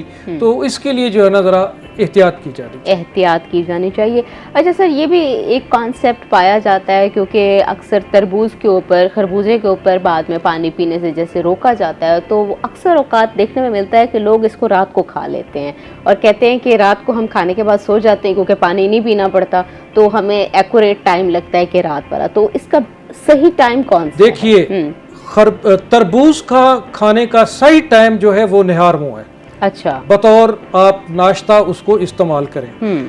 एक तो ये है कि आपके हाइपरटेंशन पेशेंट जो हैं, ब्लड प्रेशर के, वो अपने बीपी को इसके तरबूज के निहार इस्तेमाल नाश्ते के तौर पे करने से अपना बीपी जो है ना वो कंट्रोल में रख सकते हैं। और इसी तरह हार्ट पेशेंट भी अपने इसको इस्तेमाल करने से बेहतर अपनी सेहत को पा सकते हैं। ये कोलेस्ट्रॉल लेवल को कम करेगा। आपकी जो वेन्स ब्लॉकेज वगैरह हुई होती हैं, तो तरबूज जो है ना उसको भी दूर करता है। सॉरी। और इसी तरह खरबूजा जो है ना उसके खाने का सही टाइम दोपहर का खाने के बाद का है। दोपहर के खाने के बाद आप इसको इस्तेमाल करें तो ये हाजमे का अमल भी करेगा, और इसके बाद आपको इंतहाई पुरसकून, जैसे कि सुन्नत रसूल है कि दोपहर के खाने के बाद कैलूला करें, तो आप उसके खाने के बाद जो है ना आप अच्छी नींद ले सकते हैं, भरपूर नींद ले सकते हैं कि आप फ्रेश होके उठते हैं, थकावट दूर हो जाती है दिन भर की। और इसी तरह उसके बाद आपको जो है ना, अगर कोई ऐसी कैफी जो किडनी पेशेंट में पहले बता चुका हूँ, हाइपरटेंशन के भी, तो दोपहर में खाने के बाद लेने से आराम करने के बाद आप जब उठेंगे तो आपको पेशाब की हाजत होगी और आपको खुल के पेशाब आएगा। और उसके बाद आप अपने जो गुर्दे की तकालीफ होती हैं, दर्द होता है या गैसेस होती हैं, सोजिश होती हैं, पथरी की वजह से कोई रुकावट आती है, तो वो आप उसमें इंतहाई बगैर किसी दीगर मेडिसिन लिए के आप उसमें इफाका महसूस कर सकेंगे। नाजरीन, अभी हम जाते हैं ब्रेक पे, ब्रेक से वापस आएंगे तो गुफ्तगू यहीं से कंटिन्यू करेंगे, हमारे साथ रहिएगा। वेलकम बैक नाजरीन। इससे पहले हम खरबूजे के ऊपर बात कर रहे थे कि स्किन के लिए और वैसे कैसे फ़ायदेमंद है। अभी हम बात करते हैं पहलगाम इशू के ऊपर, थोड़ा सा इसको भी डिस्कस करते हैं। हमारे साथ सैयद ओन शिराजी कॉल पर मौजूद हैं, उनसे डिस्कस करते हैं। सर अस्सलाम वालेकुम। जी वालेकुम सलाम। सर कैसे हैं आप? जी आपकी दुआएं हैं, मामला पे करम। ओके सर, पहलगाम इशू, क्या ये वाकया क्या था, कैसे हुआ, और फिर एक तरफ से एकदम से हमारे ऊपर, पाकिस्तान के ऊपर लगना शुरू हो गए कि ये पाकिस्तान की जानिब से कराया गया, इसके पीछे पाकिस्तान है। तो सर क्या कहेंगे इसके ऊपर आप? मैं सबसे पहले तो मैं आपको अप्रिशिएट करता हूँ और आपके प्रोड्यूसर को भी कि आपने खरबूजे और पहलगाम को आपस में सेगमेंट को इस तरह आगे पीछे रखा है कि जिस तरह भारत खरबूजे की तरह रंग बदलता है, उसी अंदाज में आपने इसको एडजस्टमेंट की है। दरहकीकत ये भारत की जानिब से एक ऐसा फॉल्स फ्लैग था कि जो अभी तक भारत के गले पड़ा हुआ है दोनों तरफ से। एक तो जो पहले ये फॉल्स फ्लैग किया गया वो दुनिया के सामने जो है वो आश्कार हो गया, और फिर उसके बाद इसको बेस बनाते हुए जो एक नाम नहाद किस्म का ऑपरेशन संदूर किया गया, जो कलंक का टीका बन के भारत के माथे पे अभी तक लगा हुआ है, और उसके बाद भारत एक सफारती आइसोलेशन का शिकार है। तो बेसिकली तौर पे ये कोई कहानी इस तरह से थी कि पहलगाम जो Indian occupied, illegal occupied Jammu and Kashmir है, इसके एक सियासी मकाम है, और यहाँ पे बड़ी तादाद में लोग जो है वो भारत से सियाहत के लिए आते हैं। यहाँ पे पहुंचना इतना आसान नहीं है। यहाँ पे रास्ते में जो भारतीय काबिज फौज है उसकी पिकेटिंग्स है, पुलिस जो है वो मौजूद है, लेकिन होता ये है कि एक दिन कहा यह जाता है कि 4 मुबैना तौर पे दहशतगर्द वहां पे पहुंचते हैं और फायरिंग करते हैं। और ये भी भारतीय मीडिया, वही मीडिया जो कभी लाहौर पोर्ट पे कब्जा करता है, वो रिपोर्ट करता है कि लोगों के ID कार्ड देखे जाते हैं और वो जनाब लोगों को वहां पे मार के और वहां से फरार हो जाते हैं। ये वो बयानिया है जो भारत की जानिब से बनाया गया, और ये जो 10 मिनट के अंदर अंदर FIR भी हो जाती है, यानी वाकई का जो टाइम पीरियड FIR में लिखा जाता है उसके 10 मिनट बाद जो है वो FIR हो जाती है। और जो वहां से पुलिस स्टेशन है वो 5 किलोमीटर के फासले पे है, यानी क्योंकि दुश्वार गुजार पहाड़ी इलाका है तो वहां पे पहुंचने में कम से कम 1 घंटा लगता है। लेकिन ये वो तमाम कड़ियां जो वाज़ेह तौर पे बताती हैं कि ये एक पहले से तयशुदा पास फ्लैग था। फिर अभी तक टिल नाउ जब हम बात कर रहे हैं तो भारत की एजेंसियां, भारत की जो है वो फौज किसी एक शख्स को भी गिरफ्तार नहीं कर सकी है। उनमें से जो इनके मुताबिक जो शो कार्ड किस्म के इनके खाके जारी किए गए थे, अभी तक कोई गिरफ्तारी नहीं हुई। तो इसको जो है वो जिस अंदाज में भारत को सुर्खी हुई, तो फिर भारत ने उससे बचने के लिए मामला जो है वो ऑपरेशन संदूर की तरफ ले गए। क्योंकि आपको, आपके भी और आपके देखने वालों के भी इल्म में होगा कि जब भी भारत में कोई अहम इंतखाबात आते हैं, किसी भी बड़ी रियासत के इंतखाबात या मरकजी इंतखाबात आते हैं, तो हम देख लेते हैं कि कभी पहलगाम जैसा वाक़या होता है, कभी उड़ी जैसा वाक़या होता है। तो ये भी इसी तरह के एक फाल्स फ्लैग था जो पूरी दुनिया पे वाज़ेह हुआ है, पूरी दुनिया पर वाज़ेह हुआ है। सर अच्छा, इस पे भी थोड़ा सा अपना टेक दीजिए कि जो सिंदूर ऑपरेशन किया गया, फिर उसमें जो भारत को मुंह की खानी पड़ी, फिर राफेल वाला भी एक दुनिया ने देखा है कि किस तरह राफेल की कारकर्दगी रही है, तो उसके ऊपर आपका क्या टेक है? जी देखिए, ये तो वो चीजें हैं जो अब ओपन सीक्रेट नहीं रही बल्कि बिल्कुल ओपन हो गई है। इब्तिदा में भारत ये मानने से कसर था कि जी उसके राफेल जो है वो गिरे हैं, लेकिन फिर दुनिया की राफेल बनाने वाली कंपनी जो है उसने खुद जो है ये कहा, फ्रांस की कंपनी ने, कि जी उनके राफेल गिरे हैं। फिर उसके सबसे करीबी इत्तेहादी माई बेस्ट फ्रेंड अब की बार ट्रंप सरकार का नारा लगाया मोदी ने जाके वाशिंगटन में। तो डोनाल्ड ट्रंप रोजाना की बुनियाद पे पूरी दुनिया को ये बताते हैं कि किस अंदाज में भारत के राफेल गिरे थे। तो ये एक बड़ी वाज़ेह चीज होती है। वो कहते हैं कि जहाँ से धुआं उठता है वहां पता लगता है कि यहाँ आग लगी हुई थी या लगने वाली है। तो दुनिया पूरी को ये वाज़ेह तौर पे एहसास है, और पूरी दुनिया जानती है कि किस अंदाज में पाकिस्तान ने भारत को इस नाम नहाद ऑपरेशन संदूर के मुकाबले में जो मार के हाथ था उसमें नाको चने चबाए, और कैसे पाकिस्तान के जो ड्रोन थे वो वहां तक भारत में पेनिट्रेट कर गए कि भारतीय वज़ीर आज़म नरेंद्र मोदी की जो रहशगाह थी वहां तक पाकिस्तान का जो है वो ड्रोन पहुंचे। तो यकीनी तौर पे इससे दुनिया ने पाकिस्तान की वो अस्करी कुव्वत देख ली जो भारत का एक सो कॉल्ड बयानिया था कि पाकिस्तान एक कमजोर मुल्क है, पाकिस्तान माशी तौर पे कमजोर मुल्क है, और पाकिस्तान पिछले एक लंबे अरसे से दहशतगर्दी, स्टेट स्पॉन्सर्ड दहशतगर्दी जो भारत की जानब से की जा रही थी उसका सामना कर रहा है। लेकिन जब वक्त पड़ा तो पाकिस्तान जिस अंदाज में सीना सफर हुआ, तो फिर आप देख रही हैं कि उसके आफ्टर शॉक्स जो हैं पाकिस्तान के साथ मुख्तलिफ ममालिक जो हैं वो अस्करी मुआहदे कर रहे हैं। ना सिर्फ अस्करी मुआहदे कर रहे हैं बल्कि पाकिस्तान के जो अस्करी इक्विपमेंट है, JF-17 थंडर, पाकिस्तान की तारीख में सबसे बड़ी डील जो हुई है कि पाकिस्तान ने तारीख में इतनी एक्सपोर्ट किसी एक चीज की नहीं की जो अभी JF-17 थंडर जितनी कीमत में पाकिस्तान जो है वो एक्सपोर्ट कर रहा है। तो ये वो चीजें हैं जो इसके बाद जो ऑपरेशन संदूर के बाद सामने आई। और दूसरी चीज जो ऑपरेशन संदूर का नतीजा निकला वो ये था कि भारत के जो नरेंद्र मोदी जो कभी 56 इंच छाती की बात करते थे और कभी ग्रेट भारत की बात करते थे, उनके मुंह को वो चुप लगी है कि वो ना ऑपरेशन संदूर पे बात करते हैं और ना वो भारतीय राफेल पे बात करते हैं। अच्छा सर, थोड़ा सा ये भी बताएं कि पाकिस्तान के ऊपर भारत ने हर मुमकिन कोशिश की दहशतगर्दी के इल्ज़ाम दिलवाने की, दहशतगर्द मुल्क डिक्लेयर करवाने की, तो तो हम मज़ीद इसको वाज़े और बेहतर तरीके से कैसे पोर्ट्रे कर सकते हैं? बलूचिस्तान की एग्जाम्पल हमारे सामने एक बहुत बड़ी एग्जाम्पल है जिसमें BLA खासी एक्टिव है और पॉइंट ऑफ टेंशन है, कहीं ना कहीं हमें मानना पड़ेगा बलूचिस्तान, और उसके ऊपर वाज़े सबूत मिलते हैं कि उसके अंदर भारत उसके पीछे मुलव्वस है। तो हम इसको मज़ीद कैसे बेहतर तरीके से प्रोजेक्ट कर सकते हैं दुनिया के सामने? जो इल्ज़ामात हमारे ऊपर लगाए जाते हैं असल में तो उसके पीछे दरपेश भारत है। देखिए, बिल्कुल आप दुरुस्त फरमा रही हैं। जरा थोड़ी सी बलूचिस्तान का सूरत हाल में वाज़े कर दूं। बलूचिस्तान बेसिकली तौर पे लोग ये समझते हैं कि पूरे बलूचिस्तान के अंदर कोई जो है वो एक शोरश सी है या लोग जो है उन्होंने असला उठाए हुए। बलूचिस्तान बेसिकली तौर पे दो हिस्सों में तकसीम है। एक नॉर्थ बलूचिस्तान हम कहते हैं, एक साउथ बलूचिस्तान कहते हैं।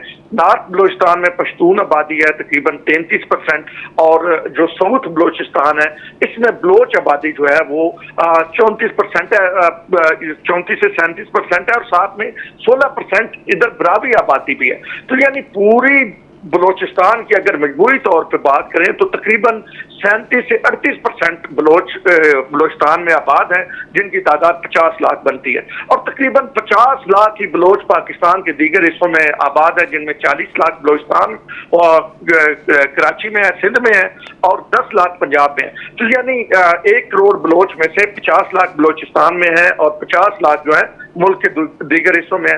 अब जो 50 लाख बलूचिस्तान दीगर हिस्सों में है, उनको किसी किस्म की अपनी कौमियत का या रिकग्निशन का या उनको किसी किस्म का कोई मसला नहीं है। वो कौमी धारे में मौजूद हैं, वो ये नहीं कहते कि उनके साथ ज्यादती हो रही है। अब ये जो 50 लाख है, इनमें से भी वास्ट मेजॉरिटी जो है, जिसको हम आप ये कहें 99.9%, उनको इशू नहीं है।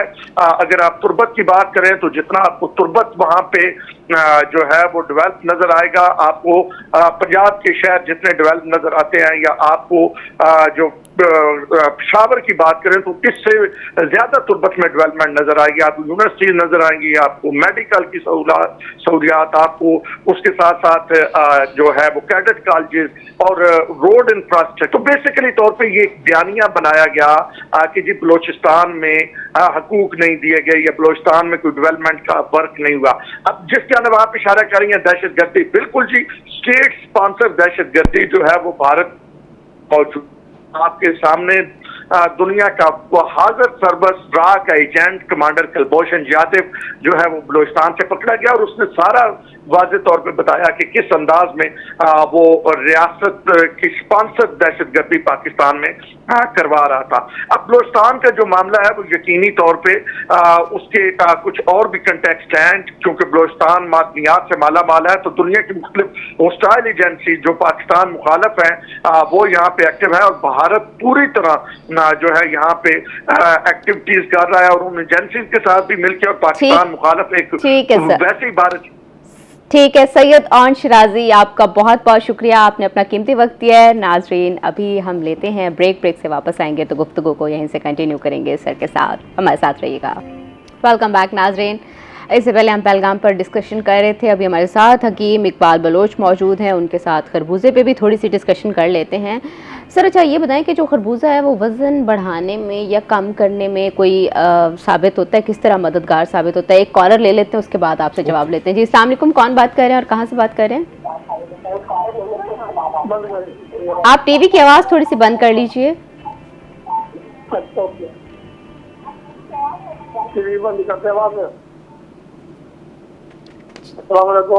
वालेकुम सलाम।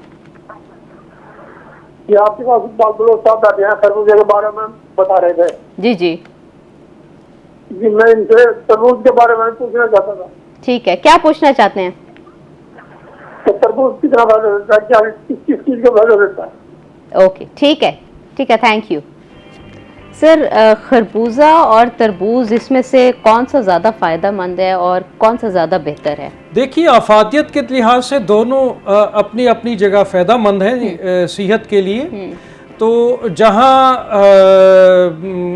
कुछ ऐसे इश्यूज़ आते हैं जिनमें जो है ना कोलेस्ट्रोल लेवल ज़्यादा होता है, या अपना तबीयत में कुछ ऐसे इज़्तिराब आते हैं जिसमें जो है ना ब्लड प्रेशर की शिकायत ज़्यादा होती है, तो या खून की कमी वगैरह पाई जाती है, जिगर के कुछ प्रॉब्लम पाए जाते हैं, तो वहाँ पे तो आपको तरबूज फ़ायदा देगा, क्योंकि तरबूज में भी तकरीबन 90% पानी है और इसमें फाइबर भी है, और ये भी आपके उसी तरह अमल करता है किडनीज पे भी, लिवर पे भी, मैदे पे भी, दिल की कैफियत के हवाले से भी, ब्लड प्रेशर की ज़्यादती के हवाले से भी, कि जिस तरीके से दीगर फल वगैरह करते हैं, तो ये आपको अगर शुगर के ब्लड प्रेशर की शिकायत ज़्यादा है तो आप वहाँ पे जो है ना तरबूज का इस्तेमाल कीजिएगा। अच्छा। कोलेस्ट्रॉल लेवल ज़्यादा है तो तरबूज इस्तेमाल कीजिएगा, और इसी तरह जो है ना आपके वेन्स ब्लॉकेज का कोई इशू है तो आपको तरबूज फ़ायदा करेगा,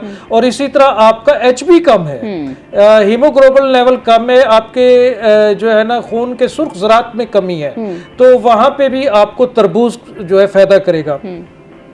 और जिस्म के अंदर पानी की कमी है तो जैसे खरबूजा पानी की कमी को दूर करता है, इसी तरह तरबूज जो है वो भी पानी की कमी को दूर करता है, आपकी जिल्द को तरावत पहुंचाता है और जिल्द की खुश्की वगैरह को दूर करता है, और थकावट वगैरह का अगर कोई अमल है तो उसको भी आपको तरबूज फ़ायदा करेगा। और इसी तरह कुछ ऐसी चीज़ें हैं जिनमें जो है ना, जैसे हम पहले बता रहे हैं कि खरबूजा आपके लिए फ़ायदामंद है, जैसे कि कमज़ोर हज़रात हैं जिनकी जिस्म की नशोनुमा नहीं हो रही, जो पतले हैं, दुबले हैं, जिनका वज़न नहीं बढ़ रहा, तो भूख भी नहीं लग रही जिन लोगों को, तो वहाँ पे जो है ना अपना खरबूजा उनके लिए मुफीद है। और ऐसे अफराद जो किसी किस्म की गुर्दे की तकलीफ में, जिगर की तकलीफ में, सोजिश में, वर्म में, हाथ पाँव की जलन में तकलीफ में मुब्तला है या नींद की कमी का शिकार है, तो वहाँ पे उनको खरबूजा फ़ायदा करता है। खरबूजा फ़ायदा करता है। अच्छा सर, साथ में ये भी बता दें कि जो डायबिटिक पेशेंट होते हैं वो चले खरबूजा तो हाफ खा सकते हैं, लेकिन तरबूज खासा मीठा होता है, तो तरबूज क्या इस्तेमाल कर सकते हैं डायबिटिक? और पाकिस्तान में वैसे भी डायबिटीज़ की शरह बहुत ही हद तक ज़्यादा है, और इसमें चूँकि तरबूज के अंदर फाइबर के साथ साथ शुगर की मिकदार काफ़ी है, तो शुगर पेशेंट तरबूज खाने में ज़रा एहतियात करें, वो इस्तेमाल ना करें, वो इस्तेमाल नहीं कर सकते। हकीम इकबाल बलोच साहब, आपका बहुत बहुत शुक्रिया, आपने अपना कीमती वक्त दिया है। नाजरीन, आपने यकीनन इस गुफ्तगू से बहुत कुछ सीखा भी होगा, और डेफिनेटली खरबूजे की गुफ्तगू को आपने एंजॉय भी किया होगा। अभी अपनी होस्ट युसरा बलोच को रोही@10 से दीजिए इजाज़त, फिर मिलेंगे नए मेहमानों के साथ, तब तक के लिए अल्लाह हाफिज़।